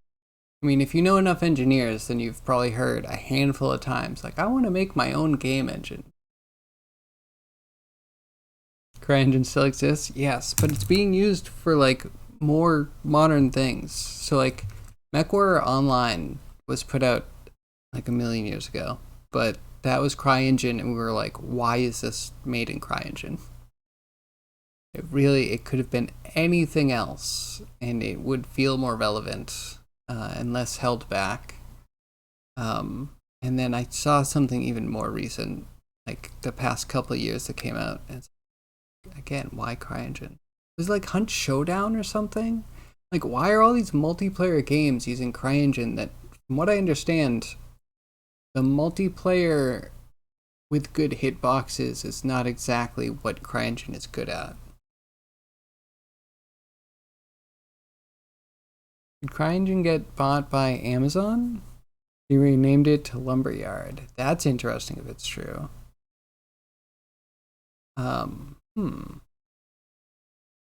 there's also Stingray, which I opened once, and oh my, why would you get an engine that you need to subscribe to open?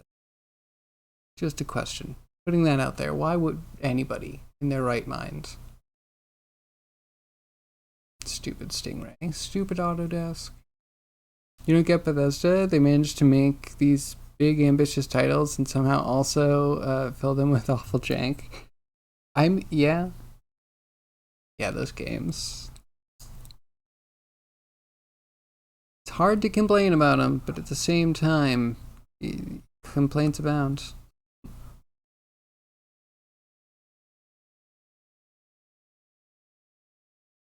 I spent so many hours in Bethesda worlds. Can't really ignore or hide that. But yeah, bugs in every single one of them.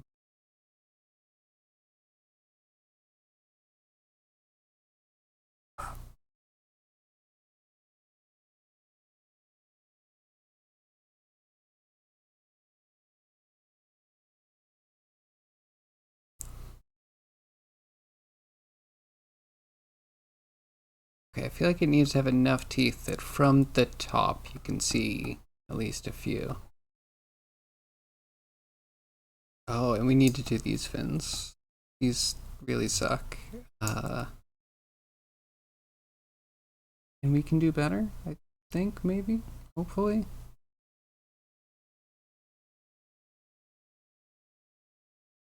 Actually, we'll see. I thought we'd have to do a big change for the legs. The legs are actually sitting a lot better with me now.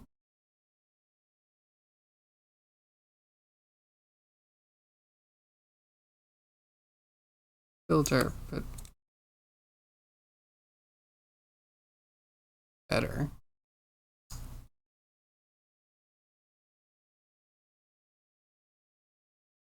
I'm at a spot. Somebody help me, I like what I'm working on.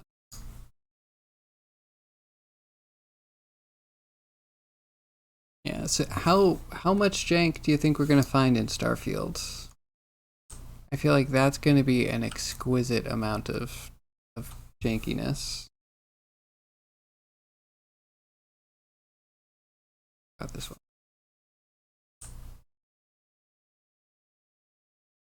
Kind of like there's no way that that's just gonna work.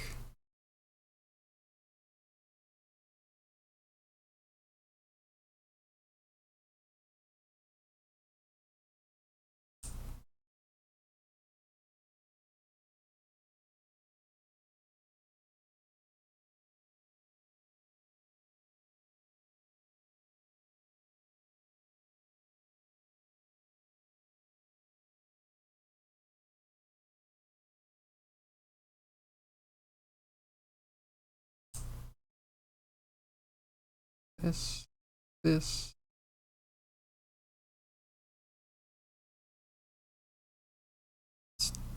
better ish. So the spines, if we do the spines properly, we're gonna have to put, I think, a joint in for like each one. A nightmare, but it is. I'll have to lay those back a bit.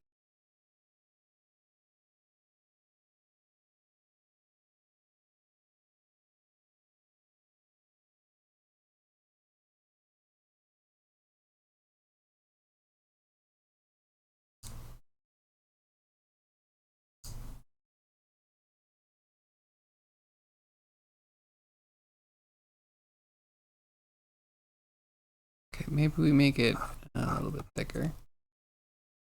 We use the sculpt tool for once.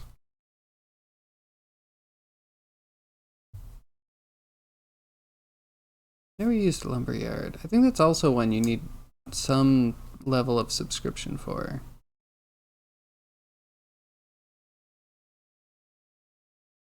Again, the length at which you need to develop a game.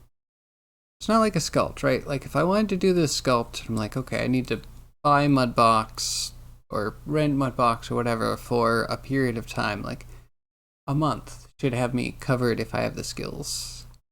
The monthly rental isn't like the worst idea in the world. I know I'm probably gonna need to tweak things later. Um, yeah, a game is like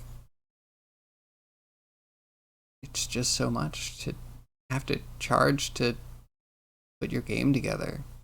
For the length that you're putting your game together, it's just astronomical.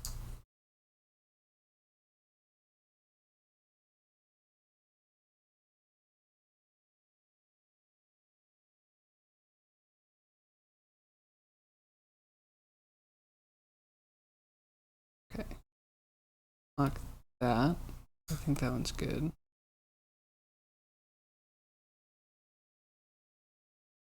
No, I was gonna put on it. Okay, yeah, let's pick.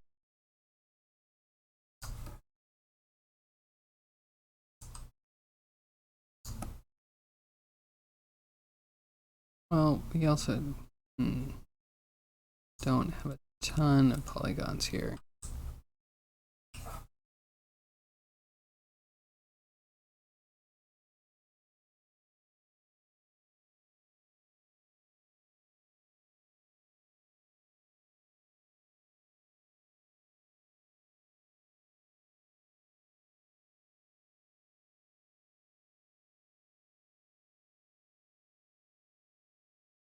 Yeah, a lot more than that. I'm gonna do the webbing.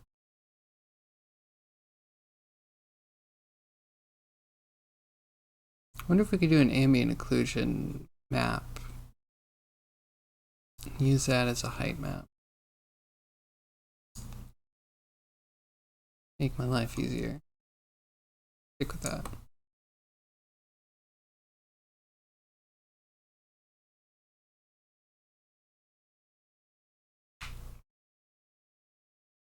Maybe we'll see 8-bit games make a comeback. And all the investments into making everything look as real as possible won't be as profitable in games. That would be amazing. I so doubt that, but that would be really interesting. I mean, I think 8-bit games will never truly fall off, right? We had like Heartbound, we have other games. I'm blanking, but I don't know. They were popular before, and I'm sure they just take a long time to make. Oh, but then there are people that cheat, like Dead Cells, which does full 3D art like I'm doing, and then puts a pixel filter over everything.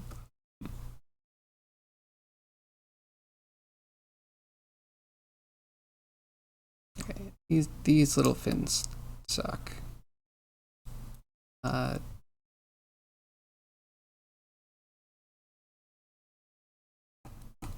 cancel it. Blocked. Where are you? Plane?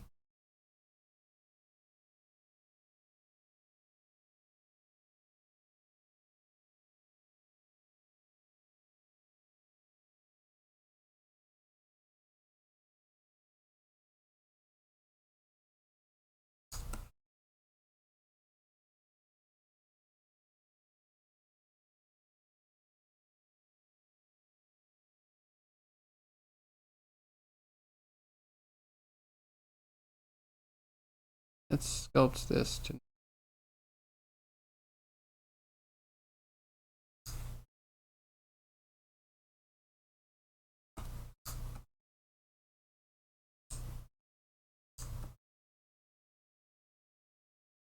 for my own laziness. Convenience. Lock that one. That.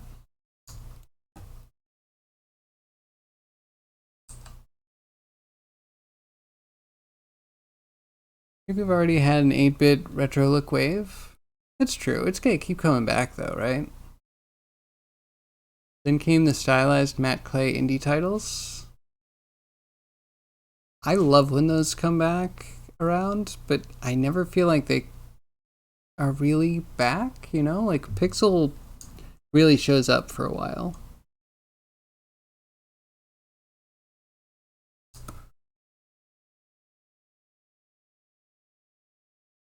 Try sculpt.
It's a bit better. A little lumpy.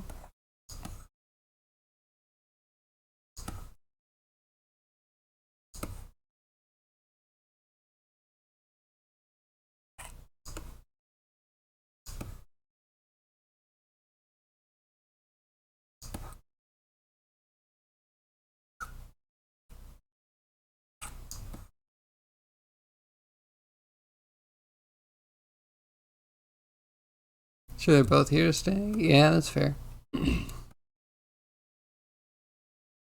I mean, Vampire Survivors is like tops right now, right? In fact, I would like to play that right now.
Maybe I should put a pixel filter on my game.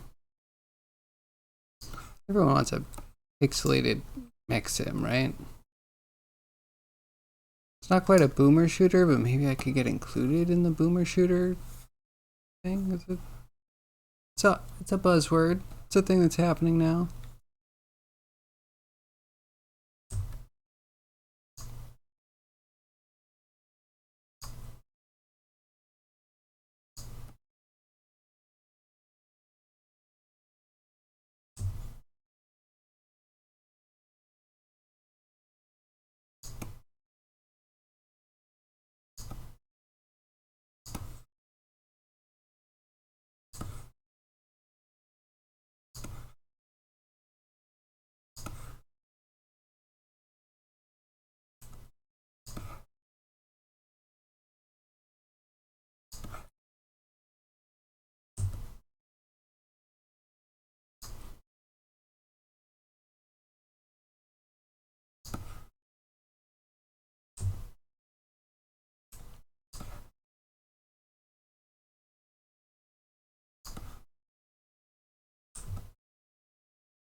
hate long, thin things. Can we just have AI take over that? I just want an AI, I guess, spine and fin and wing generator. Which can't be that hard. Actually, maybe we'll try and do one with blend. Blend would be cool. Or, sorry, not blend, blur. Because we're going to get a blur node in GeoNode in Blender. Tomorrow, maybe. If I'm not wrong again.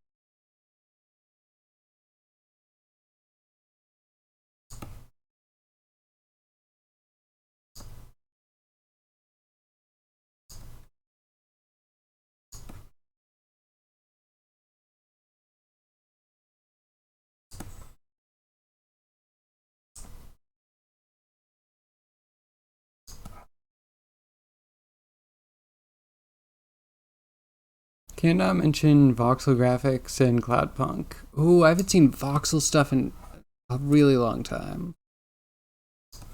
Though, does Minecraft count as voxel graphics? I don't think it truly does, because well, the creatures aren't truly voxel, right? They're designed with cubes, but they're not quite voxel. Yeah, I remember there was a PS3 game that was voxely. You got to make your own little voxel 3D cube character. That was cool. I can percolate that.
Alright, really wanted to, which I don't know if I do. I would mirror this over this plane so we can make it 3D, but we need to make sure it has enough fringe. I might be too lazy for that. I don't know if it does any fills. And then when I did this overlap kind of bit, that defeats the purpose. So maybe we don't. Maybe we go with just a kind of one-sided plane.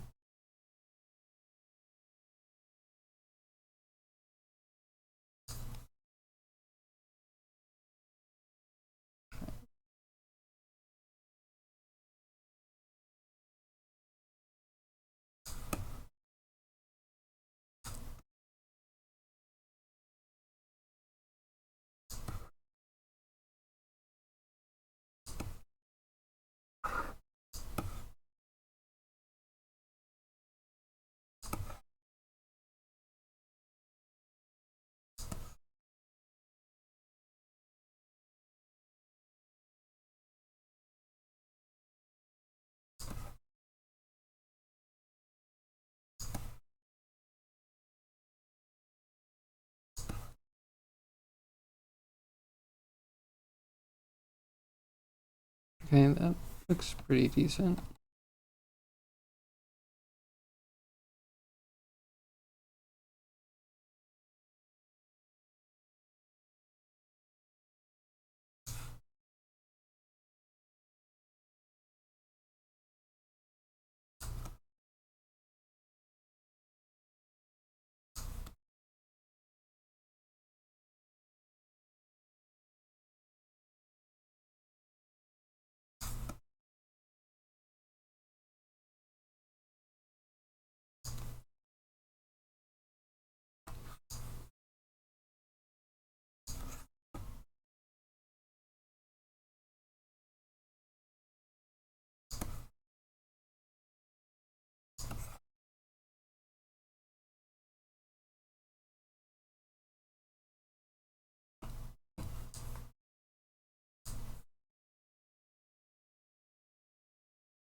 Can I make him too squat? I need to scale the whole thing to up.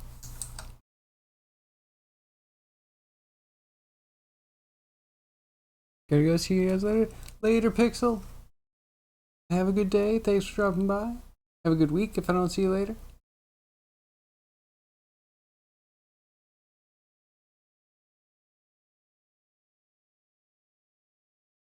You know, maybe it's the lens though. The head look bigger.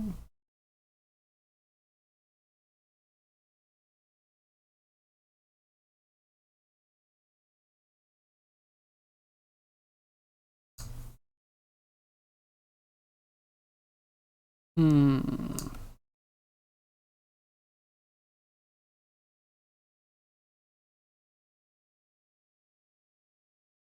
Maybe it's just the lower jaw. Let's play with it.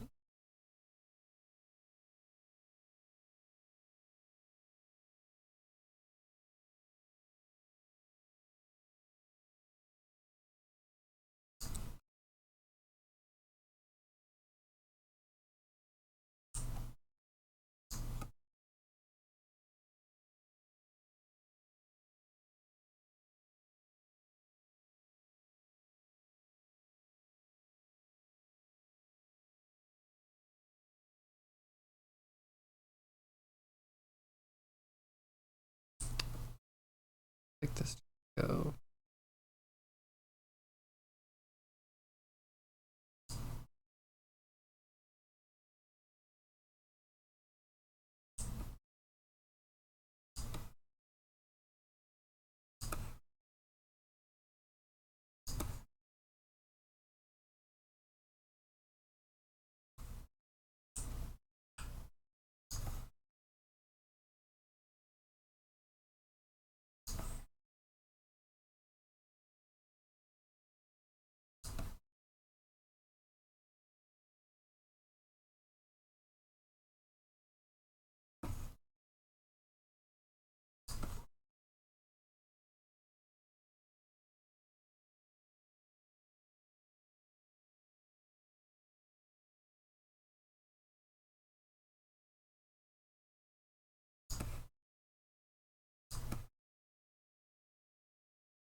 Think about how round this chin feels in the image.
Our fin has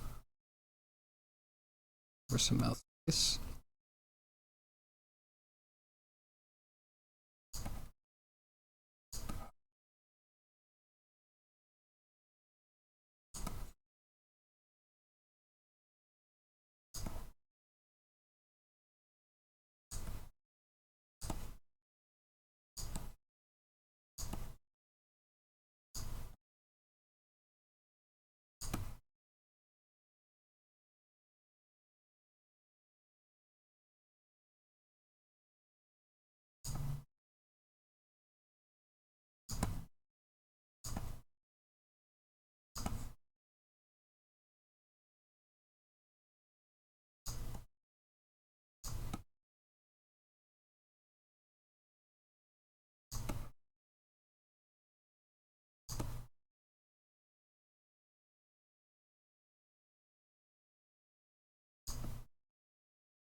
Yeah. A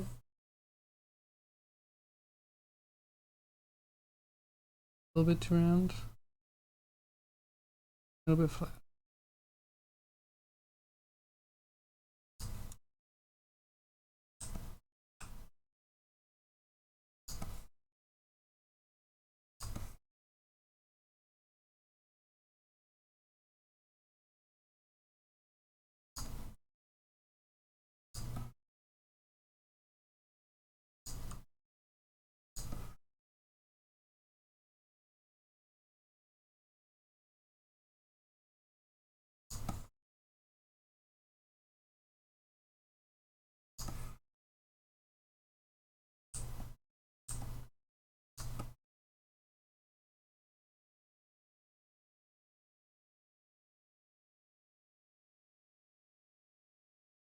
Getting nervous because I like it. Precious to me. I don't want to ruin my beautiful aquatic fish creature thing.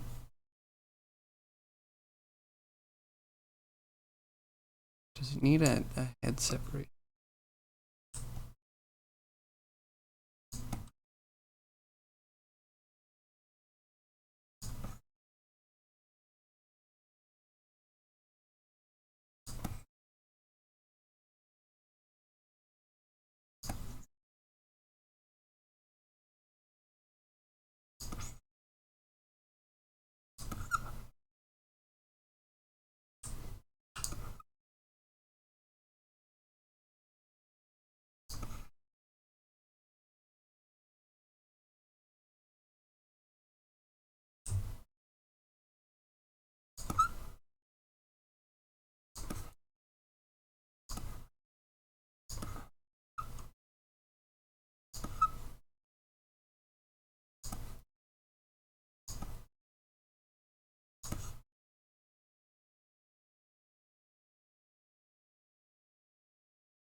Hmm. Something I should be working on that's not this.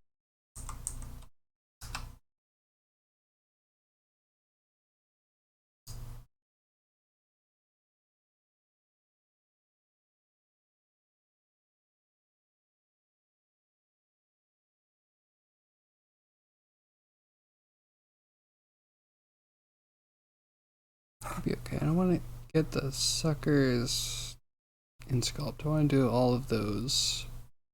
I think I want all those in texture.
Figure out which one I'm sculpting for.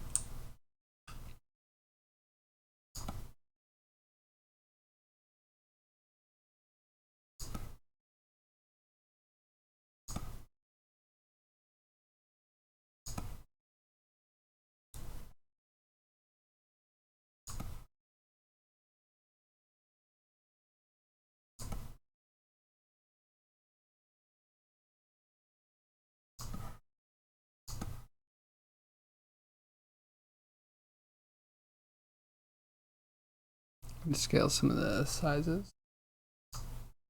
of these tentacles.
Hmm. Need like tentacle bit to be good. Have some muscles. Have a little bit of a valley between the tentacles. And this gaping hole. What do we do with this?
Hopefully that's enough. I don't want to go too detailed. It's going to start looking. Yeah, you know, any orifice could be bad in the wrong location. Let's save this as a new scene. Tweak the tentacles and then maybe just move on.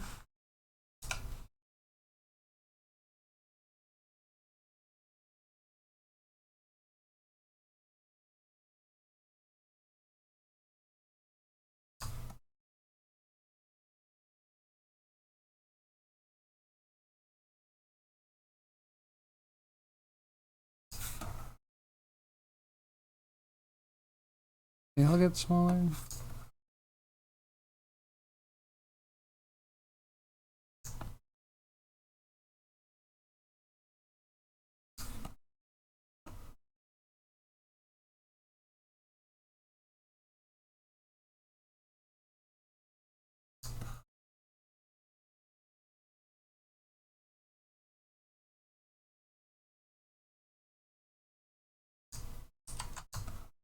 No, like that.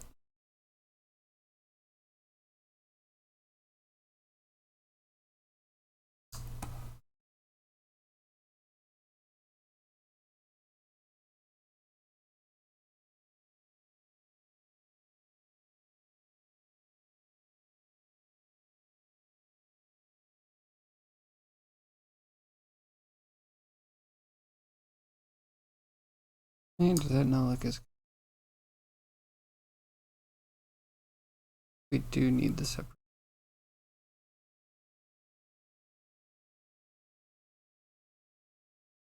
It'd also be really nice to just have them even.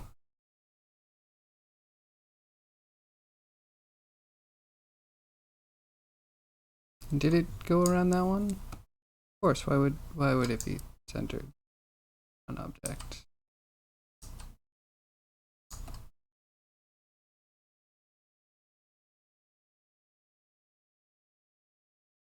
Maybe we do them one at a time.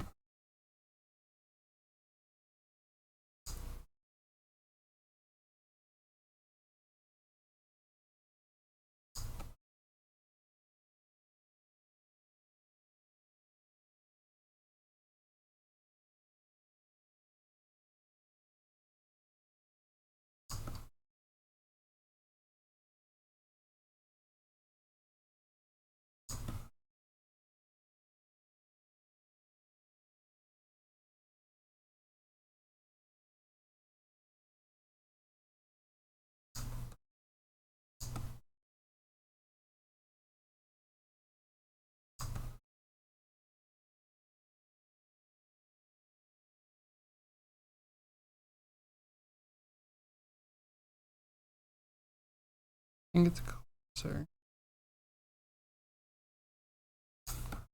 I bring it into mine. Find out it's completely wrong.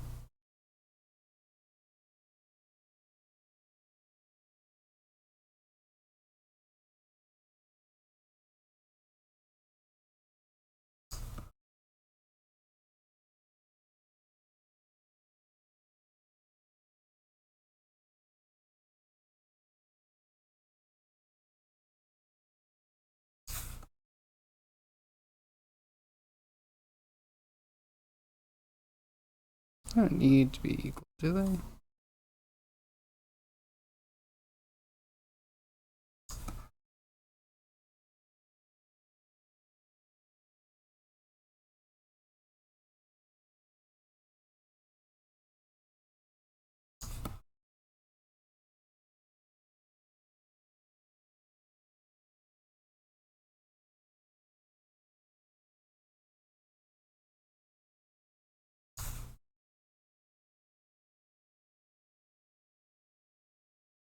I feel like you need to be like a tail of some sort.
It has to be. Otherwise I'll go crazy.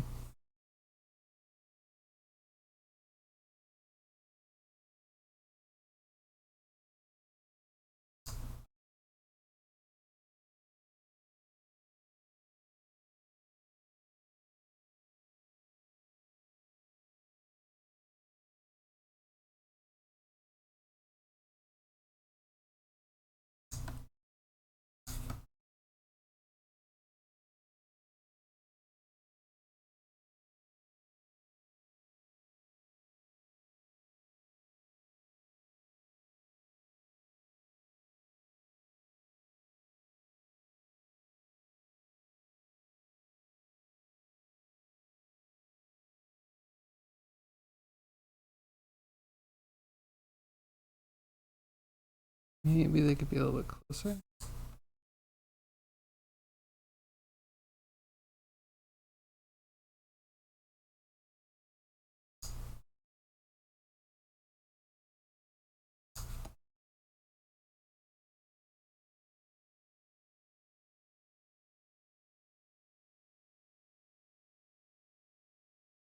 Do have to get them merged, but not so bad. And I wonder if it's terrible to have like a layered look. It's not in the concept art, but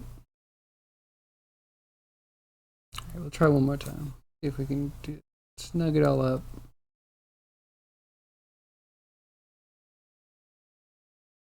And try and make another scene.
fish. Be beautiful. Like a horrible beautiful.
Got it? Are we done? Are we good?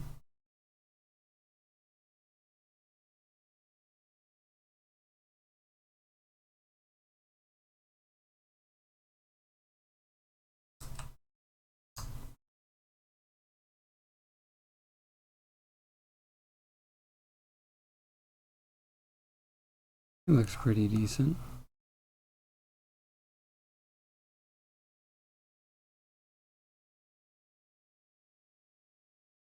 Except for this.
The whole mouth. The whole mouth needs to be changed.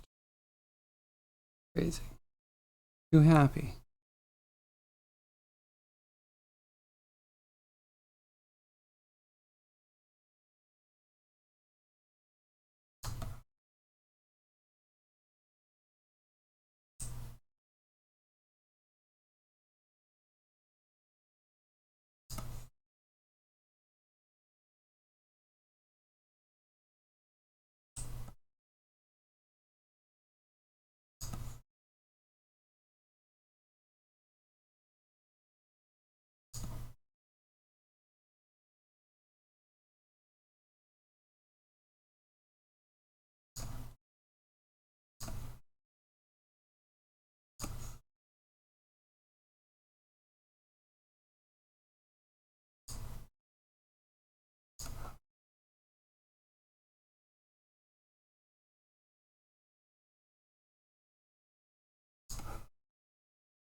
Hmm.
I don't know if I like the gill. I think the gill needs to be split off from the.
The fact that you can make an asymmetrical 2D image where both sides look good for the weird pose that you're in. And it doesn't have to hold up in 3D whatsoever. You get away with some stuff in 2D, I guess is what I'm saying.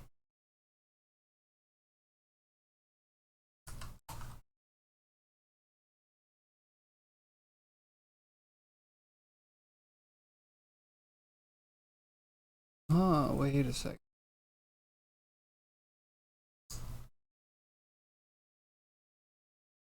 I think all of these jaws need to come out.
I just need to go back.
I feel like we should squash the eye.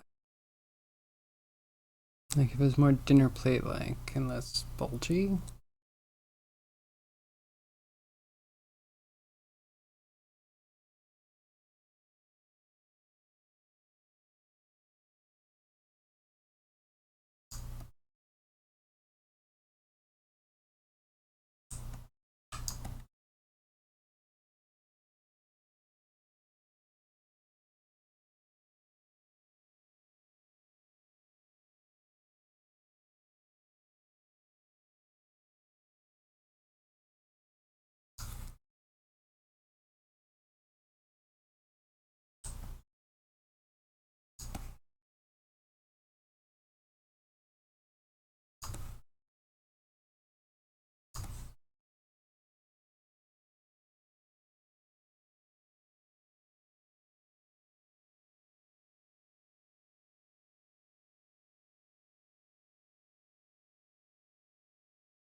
Hmm.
Alright.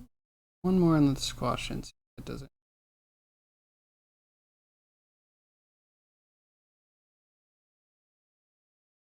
Crawl. Very scary.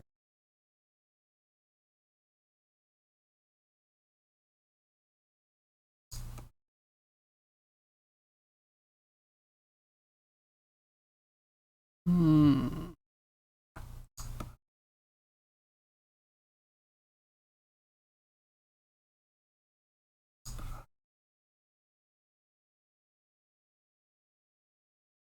$37 animations.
That's kind of fishy.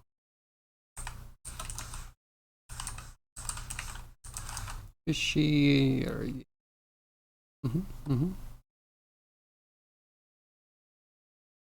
Okay, hopefully it doesn't crash.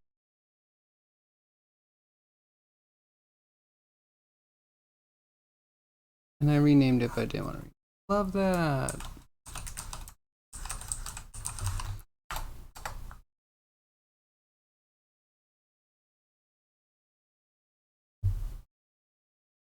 Come on, Mudbox.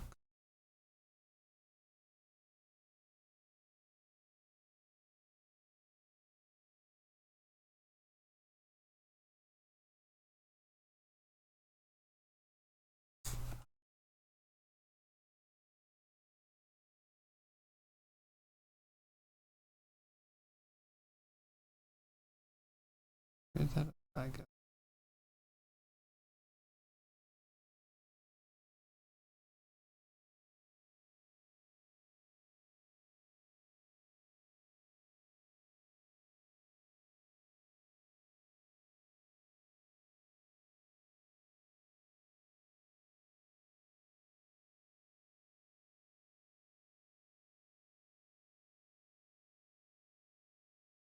That's right.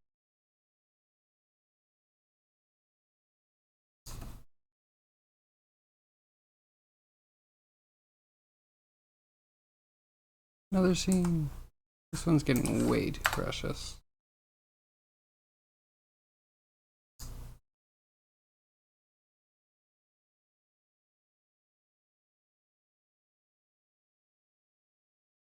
That's not even big enough.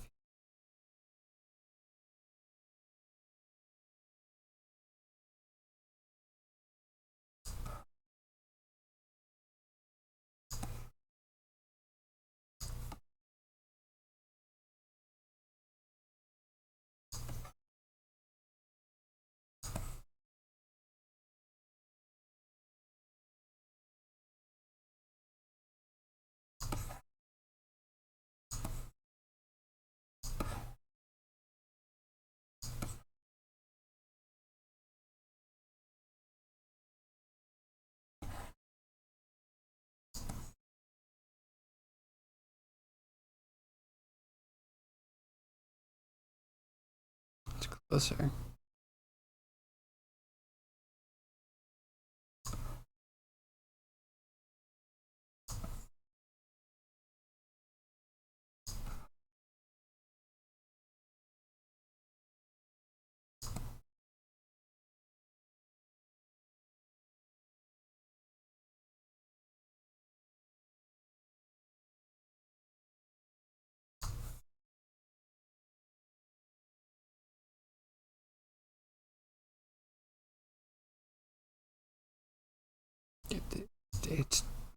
just too asymmetric for me to be able to pull a proper rendition.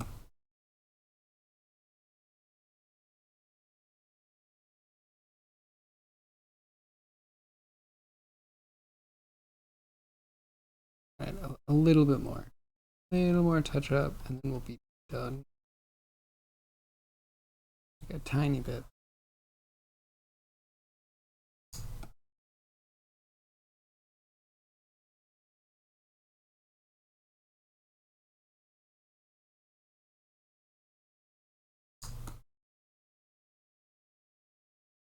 Tell you what. It's too dragonfly the head shaped.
Okay, we might try something really drastic.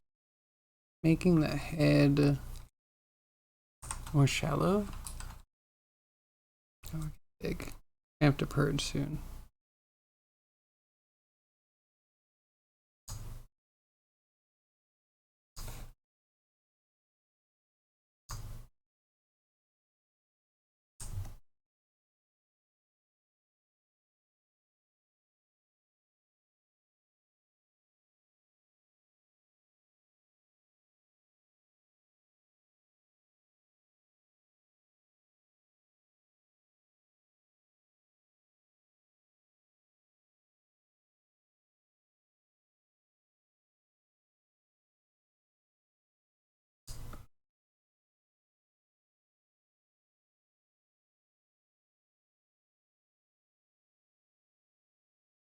Okay, we either need to go more shallow. Possibility.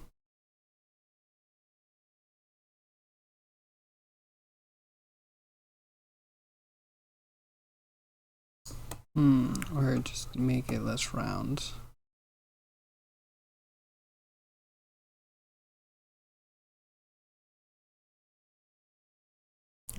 And this is completely hidden in this angle. Ow.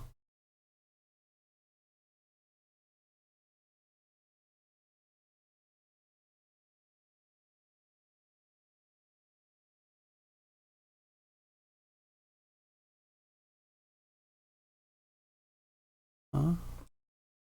Wait, I'm just noticing something for the first time. What is this? What is this? What are you? You're the same color as the Morkoth, so you have to be the Morkoth.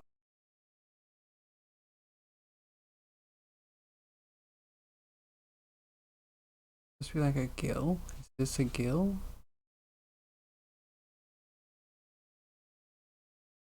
Do I push these further back? Are these not attached to the head? Oh, that could change everything.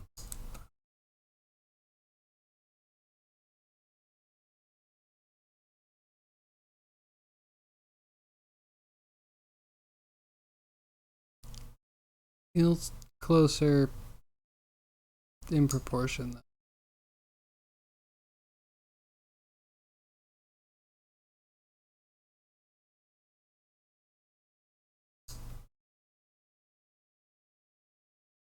Hmm.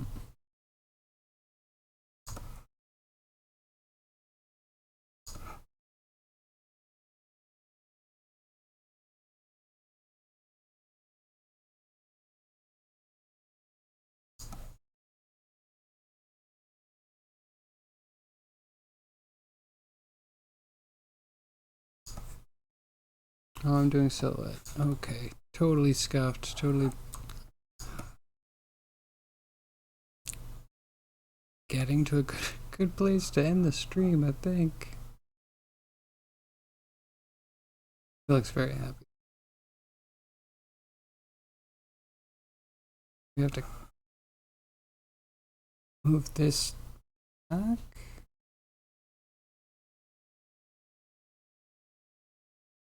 I'm confused. I'm very confused.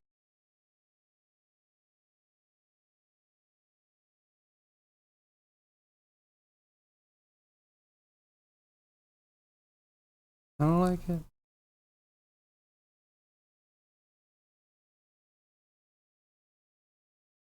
We got some good stuff done, but like this, which is the most important part. Hope we can all agree on that.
Pull the gill way down, I guess. It almost looks like an ear.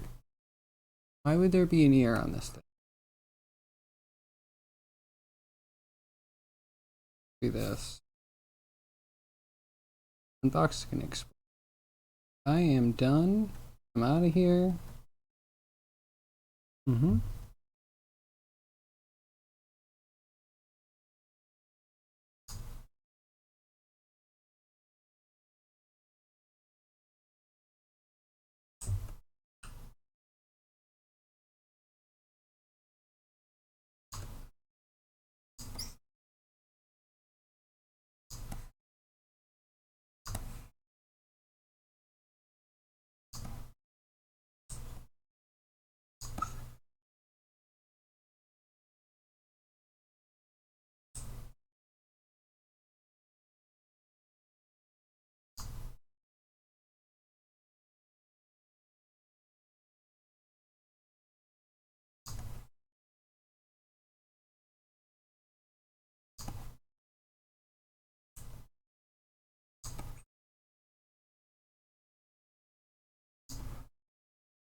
We need that to be out a certain place. Sucks. Get out of your eye.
Absolutely destroy Mudbox. Mudbox doesn't blow up, then we haven't done our job.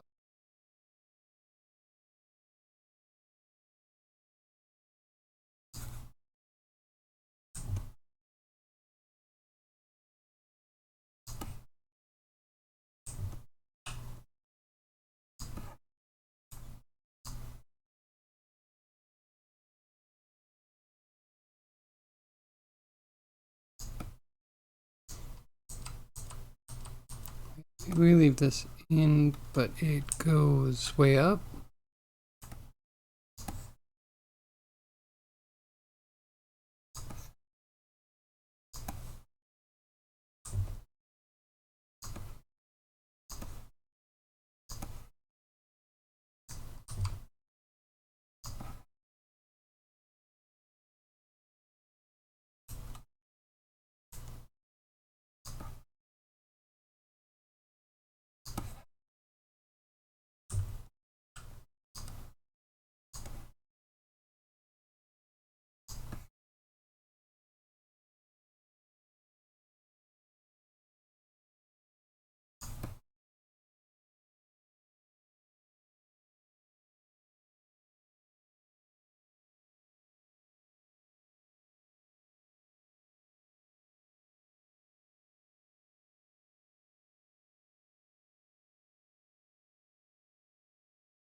The fins need to move back.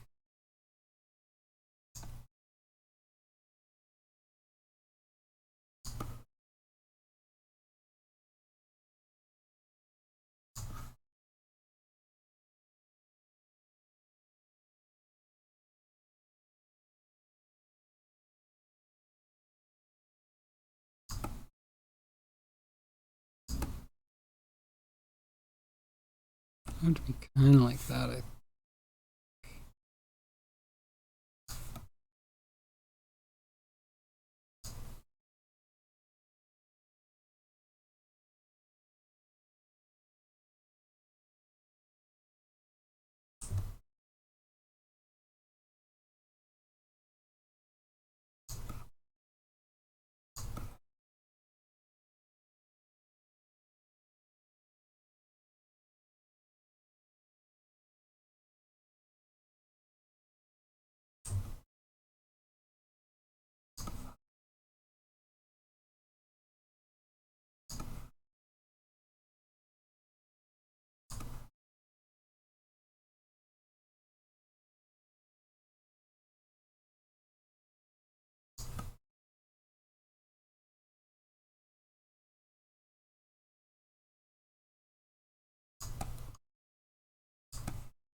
The thing. It is a lot more work.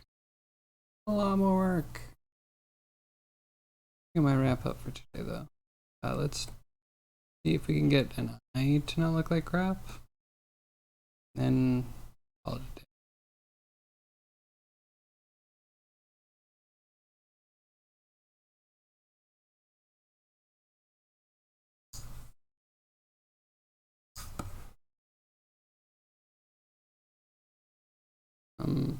Oh, I have the wrong one.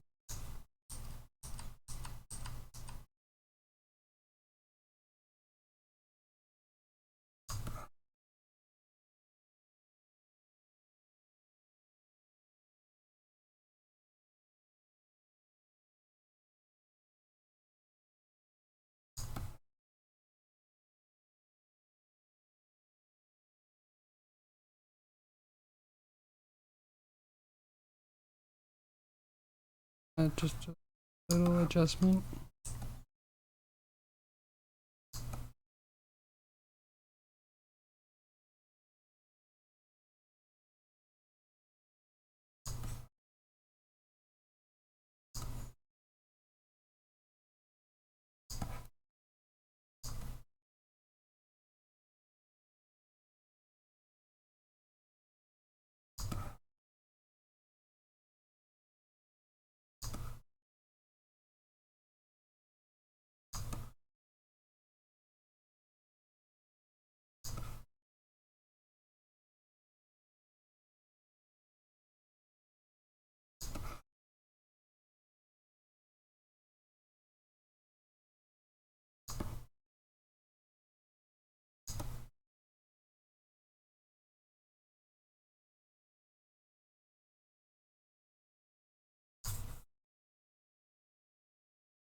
I feel like they point, one point's up, one point's forward.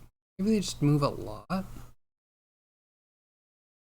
Maybe they just move a lot. Maybe that's a thing. Maybe we have like eye appendage.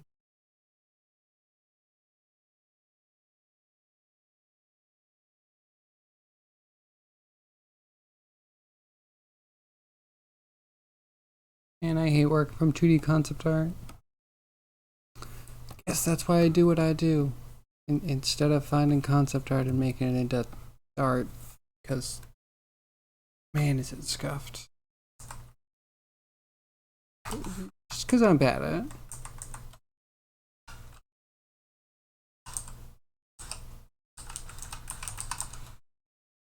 Okay. I don't hate. I might want to go back actually. So it's looking okay. Try and get that last 10%. Might not be worth it. Especially with all the crap we have to disable now. All the teeth.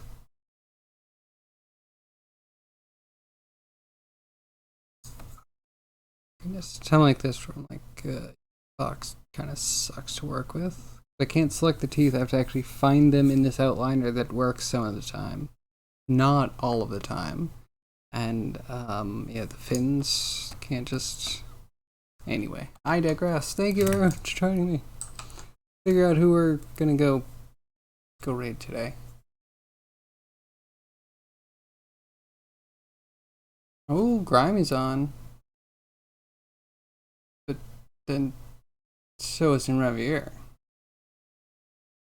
Maybe we go check on Revier.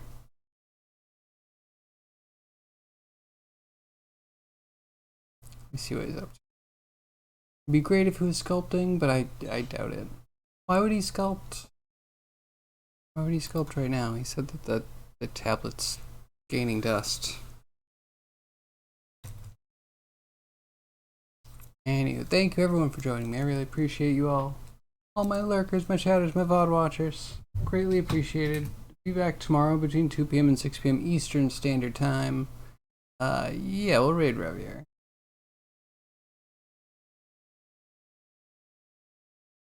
He's doing some cool stuff. I know Grimy is. Oh, I think Grimy just